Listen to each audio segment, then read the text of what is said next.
That's how I see Fnatic. Then off of that, you can build into whatever, because as I always stated, Raven plays anything. He even played that Ricky on that position of one role. Yeah, merging with the crowd a bit. Yeah. I was actually a bit surprised that Spirit, they didn't go for the Storm Spirit. I feel like IO into Storm Spirit has been a fairly common opener, especially when you know that, I mean, Fnatic, they can play the Fury on other roles in 4, but most likely, it looks so good. Yeah. Sort of like a Jab signature that it's going to be on him. I think Jabs in particular, I think he's ranked 4 on leaderboards right now. Like the guy who's called like IDC MMR, I play for fun, that's Jabs. He's playing support in pubs, and he's ranked 4. He's higher than any carry player in the world in MMR. And he was the only one at the interview that said that it wasn't him. Yeah. It was a team. No, he's crazy. It looks so as far as like supports individual sort of like skill goals, I think Jabs is up there. On top of that, on the other side of Team Spirit, I think you have Yatoro, who is the highest rated carry player in terms of MMR. Like the top 3, Quinn, GPK, nothing to say, dirty mid players, you know, abusing a little MMR. He's actually playing carry and still winning MMR. No, he's still keeping carry. He's one of the players I love playing with the most, actually. He'll pick some Faceless Void. He'll like, hey, you think you're about to TV mid? And he's nice, right? He's very nice. He's so pleasant to play with. It's unbelievable for a carry player in pubs. It's something different, definitely. But I can see Team Spirit, they're sort of vaunted as like big fan favorites in the Eastern European community because their team chemistry and even their personalities is just so pleasant. They're just friendly. Can I ask you a question? So there are some really standard bans here, like Monkey King Weaver, even Bane, who had a very good showing in the last series. But why Winter Wyvern? So Winter Wyvern right here, when I look at it, is kind of strong versus IO. It's one of those heroes that can deal with relocates. I don't value it as highly, so it is a question mark a little bit for me too. Specifically, I would question the Bane even higher because it's a hero that has been first banned at the Dota Pit tournament recently, in the first phase that is, but has fallen off for everyone else but Team Spirit. They value these heroes very highly, and I think perhaps their own biases came into this ban. I guess perhaps we'll see. Honestly, I don't have a good read on what they're going to pick next. Yeah. Like Winter Wyvern Bane bans, I guess that's some like single target physical core. That's like easy to isolate with grip or to counter with the Cold Embrace and the Curse. So that's why the Sven and Yrsa bans, right? On the other side. Yeah, exactly. So I guess Fnatic had a better read of that. They instantly saw like, oh, they're banning something. I think something that's interesting about the draft is oftentimes your bans are more dependent on the other team's bans than their picks. Especially when you pick sort of like an open lineup like a IO Mars. Yeah, and with the Lion ban, Storm Spirit was 100% coming. That was an instant pick. Knowing right Fnatic, knowing how they want to be playing, if you see that Lion being banned out, you know Storm is coming. This is a hero that they are feeling very comfortable on.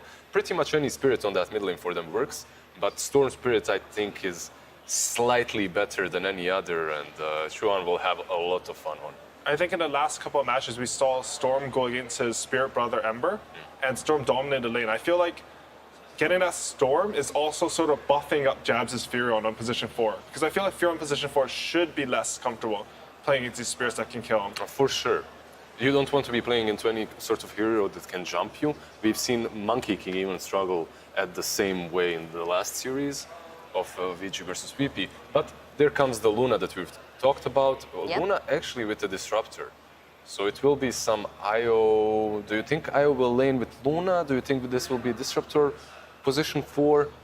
I think IO Mars just giving him some sustain most likely, but I don't particularly have a good read on it. Like I think it'll depend a little bit on what carry they see. Like maybe it'll be what hero they can pressure, because Fnatic, they're not really showing their 5 or carry right now. They do have like basically 2 counter picks now as they are second pick. I want to mention that Fnatic, they banned the Sven and Ursa, as you're saying, because they banned Winter Wyvern and Bane. I always feel like, especially this tournament, when it comes down to it, in the lower bracket, a lot of carries are favoring Luna right now.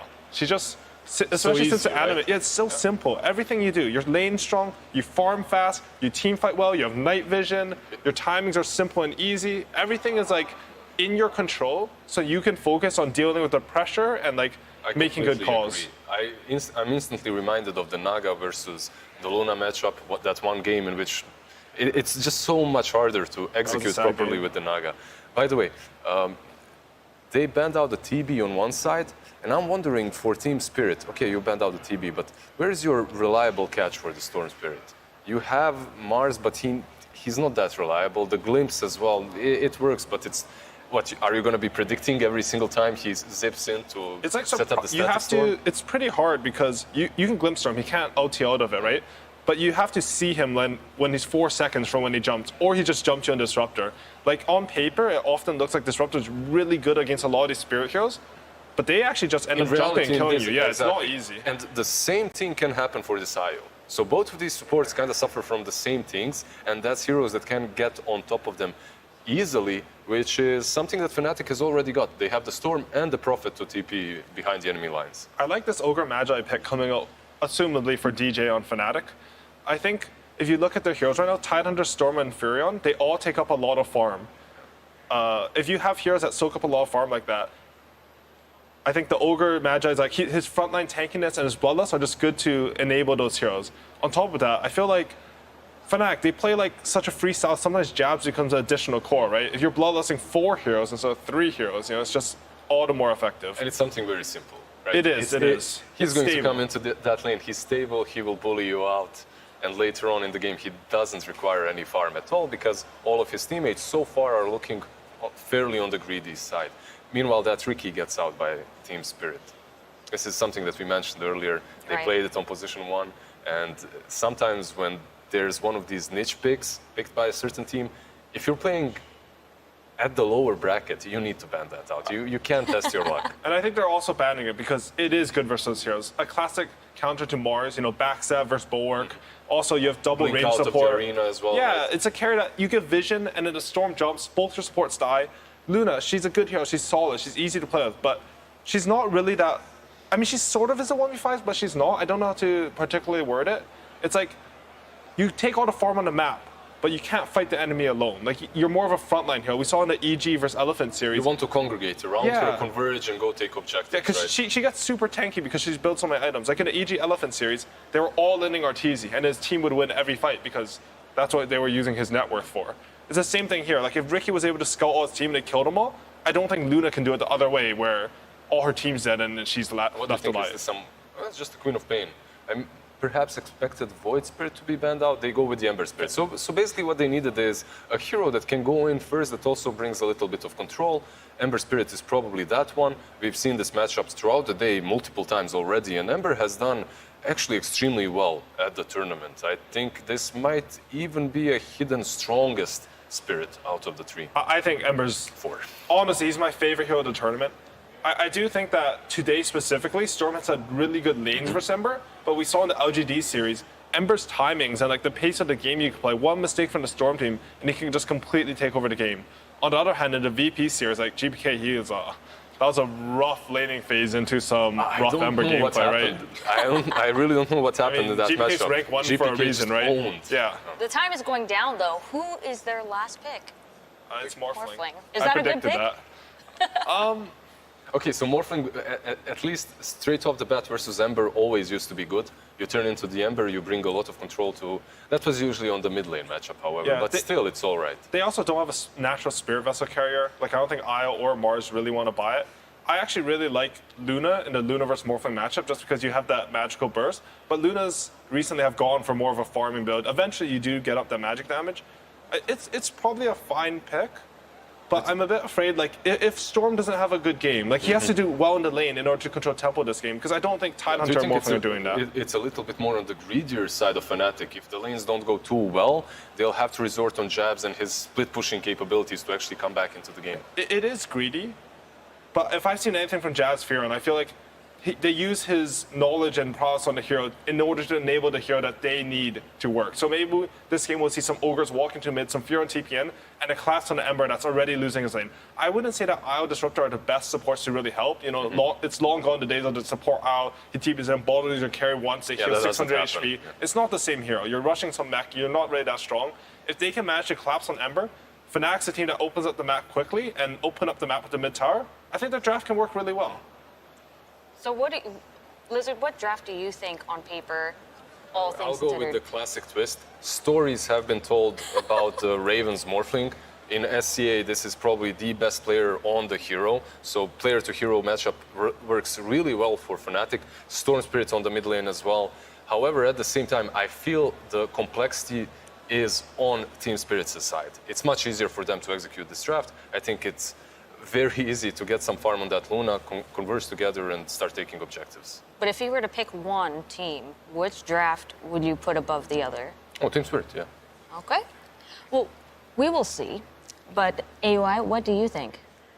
I really like Fnatic's chances in this game. For me, like, I don't know, just something about Jabs' fear on being able to snowball a storm sounds good. It's hard to go against it.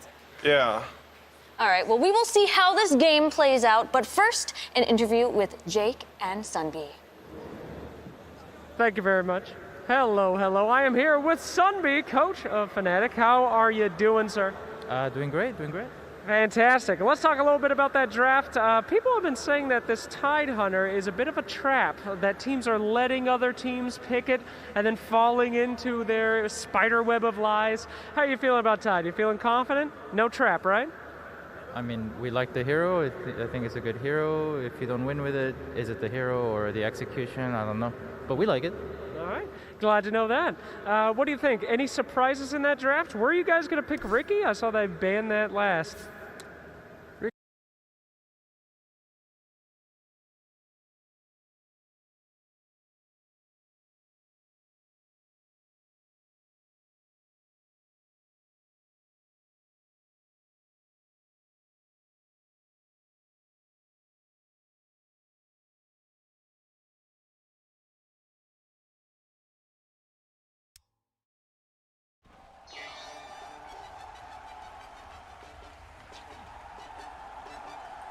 Lose together, win together, slay together, slay together, slay together.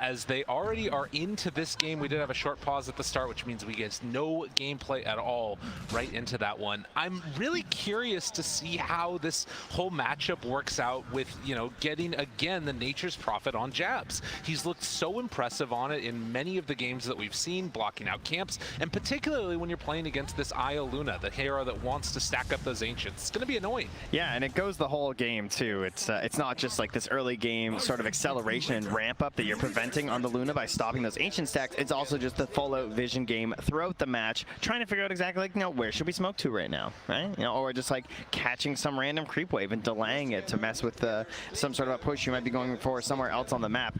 Just very good at changing the game state from this hero, and truly a very unique hero movement-wise. And on top of that, they have the other hero with the most freedom of movement in the entire game in Storm Spirit.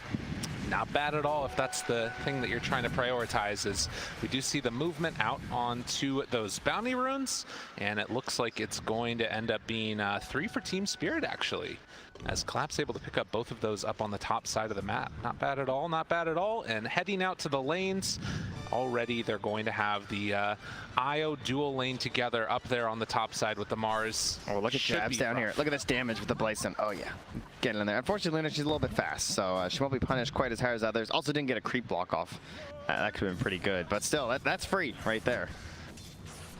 Well, you can see now as we take a look at all 3 of these lanes, Chuan playing against Toronto Tokyo, and the panel talked about this already, the sort of woes that we saw in the laning stage the other day. Some of that felt like, you know, maybe potentially nerves out on the big stage or what have you.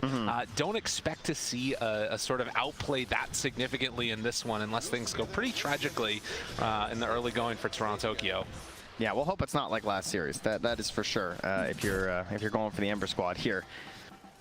I believe the last time that we watched Fnatic here in their lower bracket match versus Undying, they also had the Nature's Prophet, and they're playing it versus this this Disruptor too, I think. Or at least we've definitely seen this before, but yeah. Nature's Prophet into Disruptor, not a great time. There's not a whole lot you can do, obviously. You can throw some Thunder Strikes, trying to reduce the treants, but they're just so tanky as well. You know, if you don't have that Ench counter to steal away the treants, it can be a very hard time trying to deal with it. Right, and I think that what we saw before was that they were able to kind of go all in with, like, you know, a Thunder Strike and then also the Lucent Beam when there's a little bit of a step because it was the core, of exactly. course. That was in our previous match. That was actually one of our other squads with the Nature's Prophet. But so far, so good. 10-1 on the Ember and 9-2 for the Storm Spirit, but everything looking fairly standard as far as the lanes are concerned. Tokyo here is going to get a stack on the small camp. No early movement, or actually, never mind, he's not. He's just going over to get the rune. Don't worry. It's okay. At least he has a small camp, right? You know, they've gone over, they've blocked off tunes, so very annoying to deal with. This is a great way to shut down a Storm early. Anything that you can to slow down that snowball that we've seen so often, and particularly, you know, a couple of these heroes at various points have looked really strong together. You get a little bit of a half pull there by DJ. Now, will he go for the high ground sentry? Oh, He's come back first. Let's be very tense here, because you can cover the whole camp from the high ground sentry, and if he goes for the pillar sentry from Tune, he's going to get that obs ward for free too, which is really nice. You can see Jabs, nice move over there to sneak away the water rune, and Tokyo going to take a bit of a beating, but still should be perfectly fine with that. That's one of the strengths, though, obviously, of this Nature's Prophet. And you can see he's also leaving the one Treant up on the high ground to try and block out and kill the bounty rune. If you can see over there, yeah, though, too. Yeah, Tokyo not able to do it. Yeah, couldn't get it in time, though. Tokyo gets there, so very nicely done. And also losing the courier. So now down to the bottom lane goes Jabs to try and give a little bit more assistance over to Death, but Death just doing kind of fine. Is that nice spear up top? But yeah, well played. Pushes him back in afterwards, and DJ. That's going to be first blood drawn by Mira. Not bad at all. Yeah, he's pretty good on Mars. Yeah, it turns out. Very tough lane for an Ogre, obviously a pretty big target, this Ogre Magi, as he sort of waddles around, but you're hoping to essentially win the war of attrition when you play Ogre in lane, and going into an IO and a pretty tanky hero in the Mars can be a bit difficult, especially because Mars tends to rely on like mana issues and should have a little bit more to spam with the help of Mira. True. As we see Tokyo force back a little bit, holding on to that mid lane. And yeah, the empty bottles for both of them will be another water rune that spawns, but not sure. Ember's actually going to have to walk all the way back home. So definitely a good start here for the Storm Spirit. Chaps is just so annoying too. Oh, absolutely. It's just what he does, man. Oh, don't watch that. I mean, only the one tree. That's fine. It's okay, 50% accuracy, for now at least. So can he actually get a courier snipe here as he's going to walk up towards the top spot? Oh, that would be the Soul Ring kill too. That would have been so bad, actually. Wow, just a little bit late, but we'll still be able to find the kill on the courier, and now going to try and get a little bit fresh up top. Get some help onto this lane. If he's not careful, though, Collapse could maybe just turn onto both of them. You can see. I feel like they need this tri-lane right now, because Soul Ring IO with this Mars feels very frightening. It's just so much spam. Yeah. In fact, just chasing Raven down, keeping that pressure on to the Morphling. Only 14 CS so far, getting doubled up right now by the Mars. And, I mean, this is why people don't give it to him. This is deadly. DJ gonna get zoned out also. And yeah, this top lane is just a little bit of a bully session that we got coming here from Team Spirit. They were at least able to get this pull off. Which Collapse is now afterwards going to kill off these large camp as well. But it gives a little bit of free time to Raven. Down bottom, Jabs. Gets turned on by Miposhka, but they put it right back onto him with the gush and the anchor smash. Able to get the kill onto Jabs. Well played. So far, so good for Spirit. Doing very well out of the laning stage. And I mean, even Ember, who's, you know, the one that's sort of being bullied a little bit here, is not having a terrible time. Yeah, the best part is I feel like they're just sort of holding the line and then punishing when there's actual aggression coming out, like getting that first spear back towards the tier 1 tower top, and then there, when they're trying to bully onto the Disruptor, you manage to turn that back around for the kill on the Jabs. Big move in now. Can they turn it once more? Level 6 is off the mark. They don't have it for Tokyo, and so he's going to get chased down, but Mira comes in at the last second, able to save his life. And the healing salve going means Tokyo will live through all that. It's very good to be proactive in Dota, but that's 3 times now where they're just not getting their mission completed, right? Yeah. You're not getting the kill onto the Ember. Sure, you're punishing and you force a rotation, but that was 3 heroes coming in from Fnatic, and Mira relatively simply able to just get there and make the save. Without really forcing his allies to miss out on very much. It just looks so clean right now from Team Spirit. Like, every move that they're making is either finding what they want for the kill or salvaging something that Fnatic is trying to get into a little bit of a disaster for him. You see that movement over from Disruptor, smoke up and not able, or rather the Invis rune taken, and now is going to come and check out the Storm.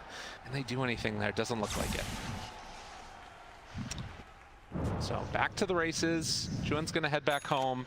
Maybe look for that 8-minute rune to get a little bit active, but already done with the armlet on freaking Mars. Collapse is very large. I mean, we trend going here, huh? Right? Lots of armlets popping off here lately in the off lane, and sort of treating it like a little mini Midas, perhaps, in a sense of just like, you know, I'm getting off to a really good start. Maybe I don't need my initiation item as early. I want to be a little bit greedier. Right. But there is a ton of synergy, of course, when you have an IO, right? It's just going to be better than normal, just because you're like focusing more on sustain and living longer in the engagements. You know, one good toggle could be that extra save that comes off in the team fight too, or just that little bit of HP that you can help for the IO to like push you over into future survivability. It's definitely a little bit of a different look. It's something that's, like you said, been gaining popularity as Juan back behind the tier 1 tower. They're going to try and cut this wave and get some pressure onto mid, as Ember is nowhere to be found for the moment. He's Maybe, off on the bottom side. Maybe this is what those offlane IOs needed. Maybe Yeah, this is what they were missing, you know? A real offlaner with them? What are you talking about there? Well, I meant an armlet, but that would also go pretty well too, I suppose. That's fair. Well, Toronto Tokyo is completely abandoned mid, as that is definitely necessary. And in the meantime, Aposhka is soaking up a lot of experience on this Disruptor, almost level 6 now, as they're going to do another pull through. Looks like they're going to catch onto that range creep, but this is going to be some pretty solid pressure onto this tower if they want to keep it up. Disruptor, not the hero you think of for trying to like hold back these towers, right? Especially with a 1-3-1 build, you're thinking of like Winter Wyverns and everything, but the fact that they're not jumping, Fnatic is maybe a bit hesitant with some of the earlier plays not working out. I prefer this instead, just moving to the camp and sort of messing around with Toronto Tokyo. Oh, careful, careful. He's got a haste rune, right? It's the rune of invincibility. True enough. No one's ever been punished by getting a little bit too ahead of themselves with a haste rune. Never. Not even one time. But yeah, 8 minutes, so only 2 kills, but a 2,000 gold blade as Team Spirit have just been a little bit more efficient around the map. But Fnatic, wanting to get a little bit of something going for themselves, are going to pressure and take that bottom tier 1 tower. Great play, right? Luna's hitting Ancients, you take a tower. That's essentially the trade here. Now they want to get their own pressure into the top lane, but you gotta imagine Raven's got help coming, right? I mean, you think so. Does he need help? You know, Raven's got this by himself. Waveform, TP out. Oh, but nothing to break the TP. So that is Arena used. Spear still on cooldown. Team Spirit. I love the confidence from his supports. And DJ just sitting down there. TP's probably, you need help him there? No. Yeah. No, I'm okay. And instead, it's Death that comes in. So the Tidehunter is just going to be a big old watermelon right in front of him and say, come and deal with me. You can't. Yeah, perfect swap up here of the lanes for Fnatic. Things looking better. You know, still though, Team Spirit holding the lead despite being down a tower. They don't look too shook quite yet. You got to imagine that Collapse would love to get himself a kill here on this Mars once that arena's back up. And it's going to be a DD. Toronto Tokyo able to get that one a little bit quicker on the fingers. And that is a kill rune if things break right for Team Spirit. Well, you gotta imagine Death would love to try and go for a play. Like, he's a Storm Spirit and a Nature's Prophet. You would think that you could try and go for a kill onto Mira, right? They have this Ob sitting on top of them. They spot the fact they're just sort of lurking nearby. Feels like a prime opportunity, but at the same time, you know, Jabs is hitting Wave's bottom. We've got Raven hitting Ancients, and Juan's going back to the base, grab some mana. So we'll see if that's the play. Looks like he actually wants to go Outpost and then come mid, perhaps. Interesting. Yeah, I mean, it still feels like the lead is growing DJ. in spite of that. But yeah, they're going to get a little deep, and that's going to be a quick and easy punish there for Team Spirit as they run down the Ogre, find themselves another kill. Hey, he's taunting away, you know? Yeah, he's happy about it. He saw what was coming, gives a little laugh, like, yeah, all right, space for my team. I like this play from Collapse, though. Can't go for kills, goes for your stacks. Heads in to farm up some of these neutrals that Chuan was looking for. A little bit of a battle going on for these ones here, and he's thinking about it, wants to jump. They're smoking towards Mira with Death coming in also. Jabs there, the jump away, tries to live. It Collapse will get out, but they lose the IO. Oh, so I think Team Spirit were thinking about contesting that. They'd actually smoked up Yadoro as well as Maposhka, and we're sort of moving that way, but it looks like Collapse just made the call, like, no, not worth. Like, don't bother coming. Yeah. Now Mira makes some space, he TP's out, much like DJ being sacrificed to allow Mira to fall for the benefit of the squad. still standing tall, feeling comfy with where things are at, it looks like, on Team Spirit. This is just that slightly, that is not ballooned out yet. It's back to the stack. Storm able to pull and kill potentially. This Storm Spirit, a nice jump, but no, he gets the zip away and able to dodge that last hit. The third ship with their coming in, trying to fight you away. Can they get him though? Collapse, they're not quite going to be on the mark. Near that they walk in, the Ravage is there. Sure, he gets away. Are you kidding me? Unreal. Toronto, Tokyo even lurking in the area wants to find something in exchange for all of this with it is, but well, he can have a courier. In terms of that's what he wants. Wow. It's a very small prize after what looked like a mid kill. Yeah, unbelievable stuff. Great saves coming in there from the team. And it just feels like Fnatic finally getting themselves their own stifling of some moves there. Team Spirit trying to go for the plays. Still a healthy lead here. 3 to 4K-ish net worth for Team Spirit. And Yadoro just making his way through the jungle here on this Luna. Top of the last hits, top of the net worth. And, you know, to see Collapse so close behind as well. Having an absolutely fantastic game for 2 of the cores here on Team Spirit.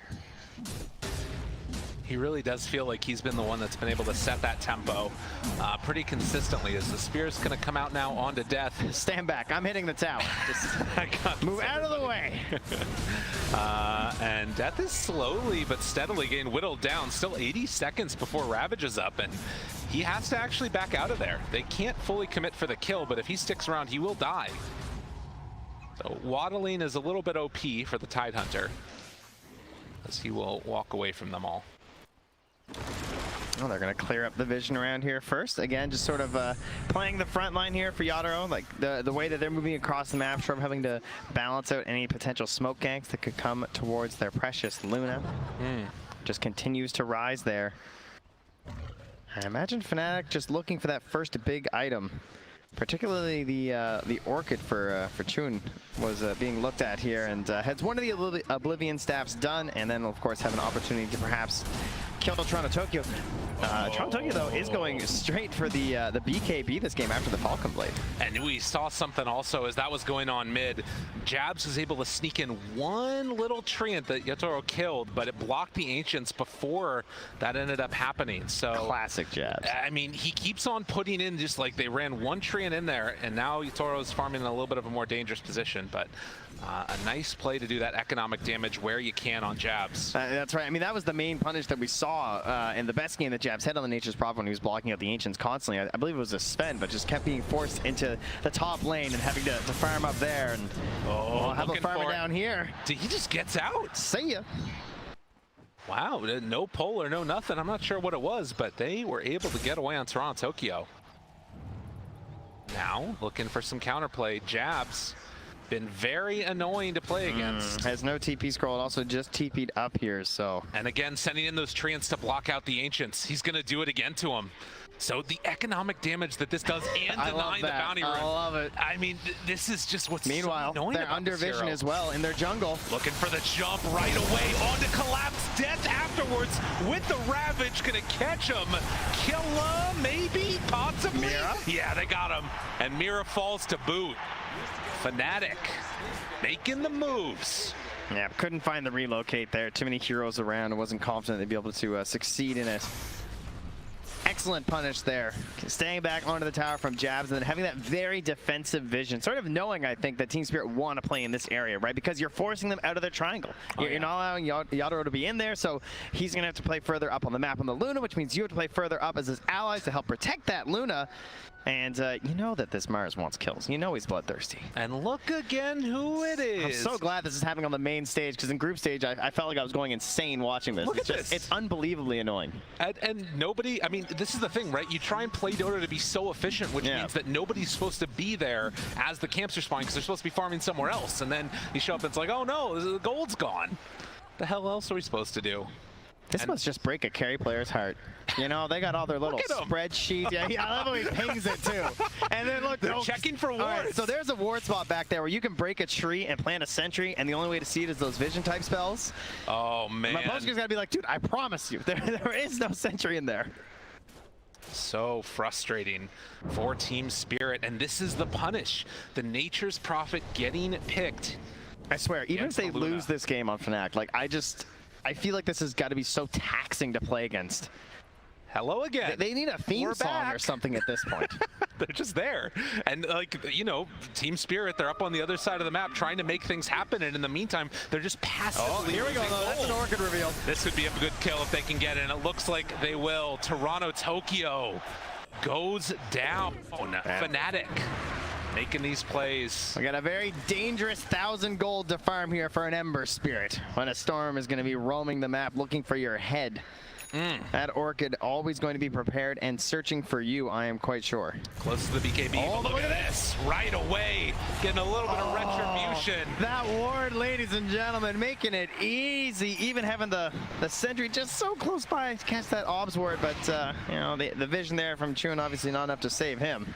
Yeah, and Jab's just going to TP out of that one. The Collapse relocate back with Mira to the bottom side of the map. And again, Toro not to be dissuaded from keeping the pressure on and now farming into their jungle potentially. Has the BKB. Where do we go from here? Well, I imagine Team Spirit are going to try and bait out Toronto Tokyo. Might see a play like that where you can see them now, like Collapse and Mira are kind of like shadowing Toronto Tokyo on the map because they have the BKB on Collapse. So perhaps hoping that a similar jump play will be attempted there from Fnatic and they'll look for the punish once the Storm's back up. But very deep vision here from Fnatic, spotting out actually all the movements lately from Mira and Collapse. Over on the right-hand side of the mid lane, they had wards there. Now they just moved through the triangle. That was also just spotted again. So they should have a very good idea of the current game plan here from Team Spirit, and it's involves the death of that top tier 2 tower and taking over your jungle. You can see that these Treants also in on that vision game. They're going to pull him back in now. Catch on the Jabs, caught onto a tree and killed off. So Team Spirit tired of the shenanigans and wanting to keep the pressure on, take down this tier 2 tower, turn to the outpost. Yeah, I doubt this glyph will end up stopping their assault here. So as you said, right on through. And big goals attained here for Team Spirit. Now instantly TPing down to that bottom lane as well. Collapse coming down here. Relocate as well with the glimpse. And pulls him in right in to bring him down as they turn onto death. Gonna find that kill. There's a lot of fancy stuff going on by Fnatic, but Team Spirit just easy peasy. Take it down with the Luna IO. Well, we got a lot of BKBs being worked on this game. We're trying to get as many kills in as we can before they're out here. About 400 gold away there for the Tidehunter as well. So some early BKBs pretty much for everybody in this game. And that means that if we head into that mid and late game, we're going to be having to keep a careful eye on a lot of these timings. Something to watch for sure. Team Spirit, they don't want to get to that late game necessarily. If they can keep this going, go right into Roche. It is going to be scouted. And obviously with the Storm Spirit, with the Tidehunter coming back up soon, can Team Spirit do this in time? I mean, they know it's happening. Fine. Yeah, okay. No, thank you, says Fnatic. It's Death. Don't bring him over. They're thinking about going. Tempted. They're thinking about going. They're going to be a little bit too late though, and now they walk right into this one. If he's not careful, might end up getting chased down and killed. Does have Ravage still. The glimpse back in, immediately caught. The Ravage used, but BKB in response. Team Spirit, they're too strong. Mira, silence, chased down, but they can't find that finish. So the trade ends up being a 1-for-1, but Ravage used. Yeah, Ravage used. And another one afterwards. DJ pulled back in by the glimpse, and Jabs also. Jabs. Oh, he's so slow. Throws out the Sprout, doesn't have anywhere left to go, and he too will fall. Team Spirit having none of the shenanigans. All that from a Roche Fnatic even knew was going on, but that temptation to contest. You have the Storm, you have the Ravage, you think, oh, but what if we could just, get in there and grab the Aegis? Chun's like, I've done this. We did a group stage. It was awesome. I zipped right through. I killed Roche. I took an Aegis. Not so much this time. Unfortunately, wasn't there in time to be able to go for that steal. And now Team Spirit, again, coming down from that upper bracket, looking to try and go up game number 1 in this best of 3 elimination match. A 6,000 gold lead. And time and again, we're seeing this Luna pay dividends. Well, they want to keep the pressure up here with the Aegis smoking up That's a Daedalus. That's a big item. That's a lot of damage. 15,000 net worth right now on this Luna. And that arena and the Ember, like the chase down potential as well as the setup for the relocate, there's just so much time, you know? It's going to be very hard to get away. The BKB's here for Tide, though. Oh, they're coming down bottom. They had a good idea of this, too. Now, he does have TP. He has the Essence Ring as well. This is one tough Storm to get. Jab's also using his ward to TP in here. And instead, trying to get aggro. Able to find a kill, but does it come at a cost to relocate in? Chuen going to fall. Jabs afterwards also in the dirt. I feel like Chuen's just like, oh, there was a tree there, you know, right by that little signpost. Very unfortunate. Thinking about chasing this now with the relocate. They couldn't take the outpost in time. Has to turn into the IO to tether away. Oh, man. That was the skin of his teeth there. That's a pretty quick move. Yeah, not bad. I mean, to be fair, he knew the IO was coming for a while. But True, yeah. true. Nonetheless, impressive stuff. Well, Fnatic this time trying to find little pickoffs during an Aegis timing, hoping that you can utilize that time to, you know, sort of delay your opponent from pushing as a single, like, 5-man blob. But they get punished, going for it, using their own wards, and now, of course, with the Storm being dead, and now this Aegis having been there for a while, your vision starts to decay in these situations, like for Team Fnatic, because they just haven't been across the river in a while. They got one ward left. It's going to expire soon, so now the wards are going to get very defensive here, and with the range of initiation that you have on the side of Team Spirit, sometimes these defensive wards, they're not very helpful if there's any vision ahead of the path here for Team Spirit. I imagine they're going to look for some really nice deep wards. Maposhka's got 3 sentries and 2 obs, so goes for one pretty deep in the triangle on a pillar though, so may get dewarded. Would love to get one on the other side of the map too. And this is the position where they're going to try and keep that pressure on like you're talking about. And you can see at the same time, Jabs getting going on. Hello, hello. It was nice of you to give that one away, but the ward drop down won't be enough to keep them alive.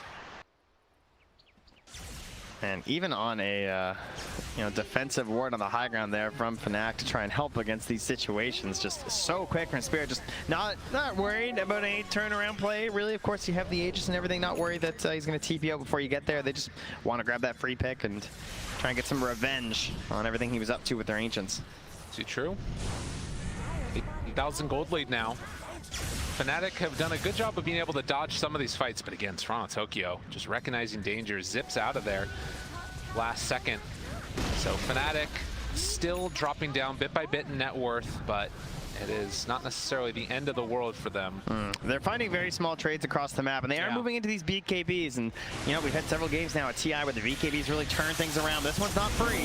Looking for it, jump, but saved immediately. Collapse, now turns onto the Storm, takes him down, no buyback, 50 seconds. And just like this, the game is blown completely open. Fnatic, they've got to defend without their Storm. Another 40 seconds, Hidoro keeping himself alive as they take down another DJ to fall. Has to buy back on the Ogre, and then you look, just hero after hero keeps on dying from Fnatic. Jabs is gonna drop. They keep on turning on to more. Toronto Tokyo, this is an absolute slaughter as they find a bow. Triple kill for Collapse. Somebody make it stop. GG, they're done. They just let it go. 25 minutes, Team Spirit. Right through this game, right through those BKBs. They spent the whole game building BKBs. They didn't even get to use them. Unbelievable. I mean, that was one of the most dominant handlings that we've seen so far. And in the lower bracket, Team Spirit looking like a team to watch out for. And Fnatic, on the other hand, I mean, I feel like you're just going to need to go back to the drawing board a little bit here and see where the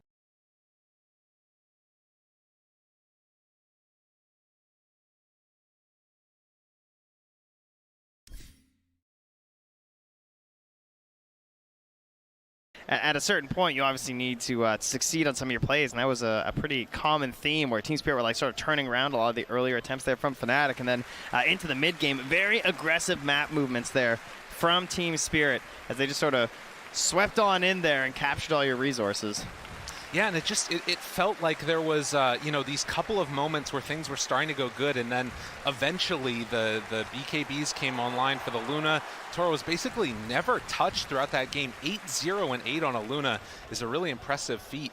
And I guess that, maybe thinking about trying to take Team Spirit out of their comfort zone might be what they need to go for here, and possibly think about removing that Collapse Mars. I think he's a very easy one to look at, too, with Collapse on the Mars, but I think Miposhka as well played fantastic on the Disruptor. Like, going for all that vision, having the pickoffs on the Tide early before the BKBs, he's one of the reasons why they're forcing that item build to be rushed out so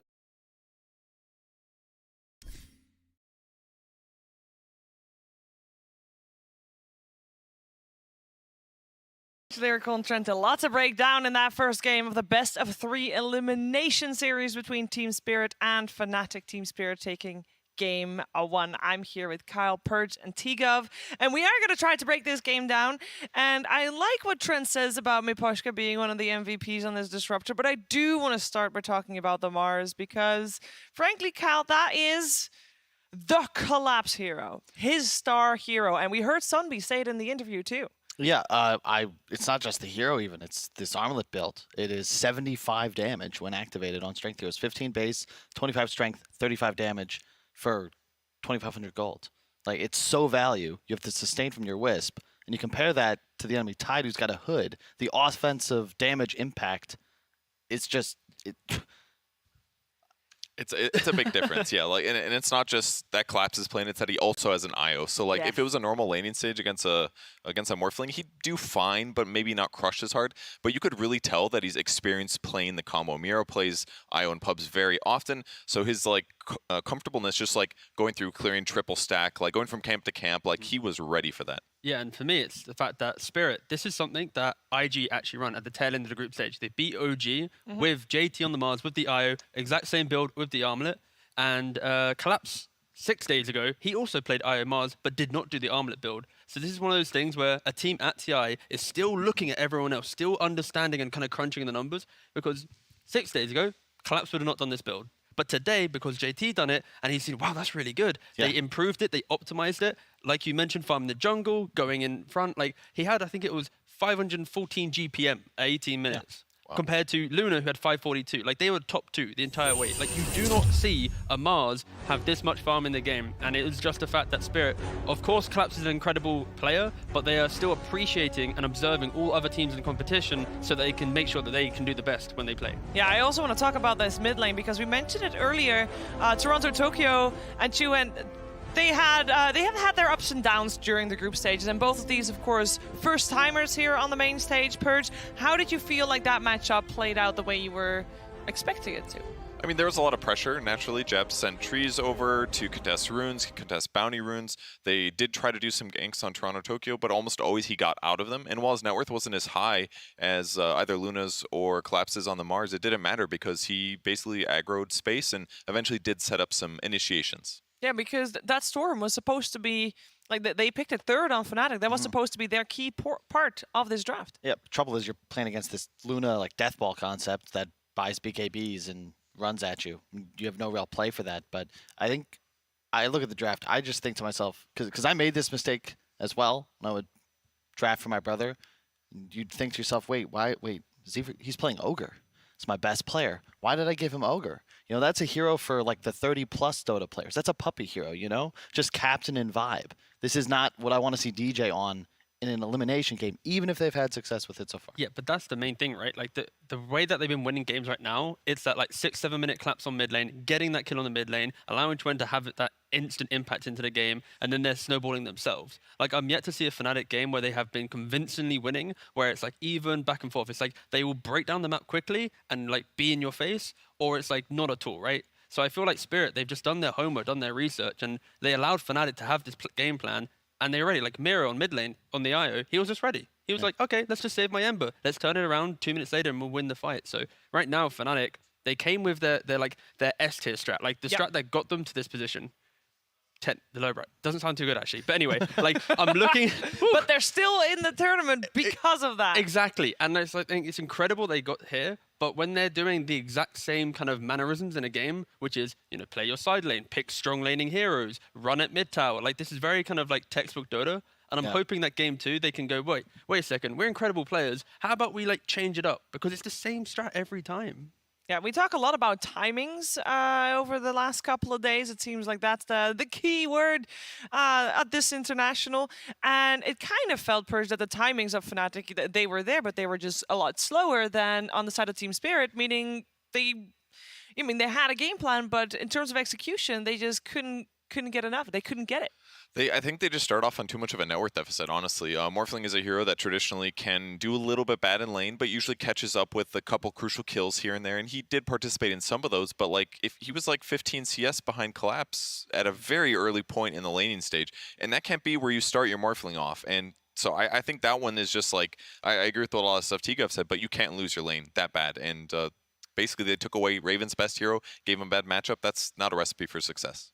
It is not, especially because Raven, his Morphling was mentioned as the one to be taking it all on his shoulders and to move on from that. We also thought before the game started, and Purge Wizard had said that, these two teams are going to run at each other. And I think Spirit heard that, and they're like, yeah, that's exactly what we're going to do. Fnatic, a little uncharacteristic there, T. Again, it does kind of boil down to the fact that, jabs normally, like, okay, when you have heroes like Morphling, right, and they have a bad lane, the way to get back into the game is early towers and to make people react to your plays so that Morphling can kind of sweep behind and get that farm, right? But it does kind of lean into Spirit always being ready in the right place, because whenever, Fearing comes to mid, they're not giving away these cheap towers, not giving away this cheap map control, and it does help that the Mars is just owning the enemy jungle, which is kind of like a rare character. We've seen it twice, I think, at TI, maybe, like this style of Mars, right? Most Mars players, they AFK in their lane, they kind of bonk, they spear, they chill, like they're giving away the farm. They're not like taking that and more. So I think Fnatic, honestly, just are kind of caught off guard. Like when you play a snowballing S lineup, you want to win lanes like Purge said, but I just don't think they were prepared to lose lanes in this way. Like this is kind of not a new way of losing, but like it's one or two times it's truly been shown. Well, that's what you pick Profit for this reason, right? The NP theoretically is going to give you an advantage, and then early towers, easy towers. Then you have a Tide Hunter who goes this hood first, and then you can just kind of relax, defend your own objectives. But when you're getting outpaced on like all lanes, and you don't really have a good place to play into, teleporting onto an Armlet Mars, that's just not going to work. Ember Spirit mid's always going to have a free escape, and Luna's just, farming whatever he wishes. So it's really just, I think, a lower bracket thing where the easier draft often wins. You even heard them say it on the draft panel. The complexity was much easier in the case of Spirit's game plan because you just kind of chill. Like you farm. You saw them die in enemy jungle to that Ravage, like all the ultimates and the Iomars die, but it's like, okay, cool. Like, that feels 2 minutes good, no Ravage, yeah, like that's fine. You're wearing your jungle. With that said, though, Spirit still got some really crucial pickoffs. They got that Storm kill on the top lane with that ward vision. They had better night vision as well with Luna. There was the Tide relocate that they did near the large camp on their side of the map. Like it just felt like they were pressuring everywhere. They even took the tier 2 tower before they even attempted Roshan, and they got it fast. It was just like they were clearly ahead of Fnatic in this game at all stages. Well, that's like a textbook type of way of playing the game out from once you've won the laning stage, right? Then it comes to high ground defense, and I always thought high ground defense is where the comebacks happen. That's where we see, in this case, the Tide Hunter getting the big Ravage, the Storm getting the big jump. Why couldn't they set up this big high ground defense? Why wasn't that a possibility for them? Because Fnatic's heroes are all about kind of pushing forward and poking, Like they can only defend the high ground if Morphling has maybe Manta, BKB, Skadi +1, his damage output won't really be there. They've got a lot of like annoyance and kind of control to some degree, but they're not killing things.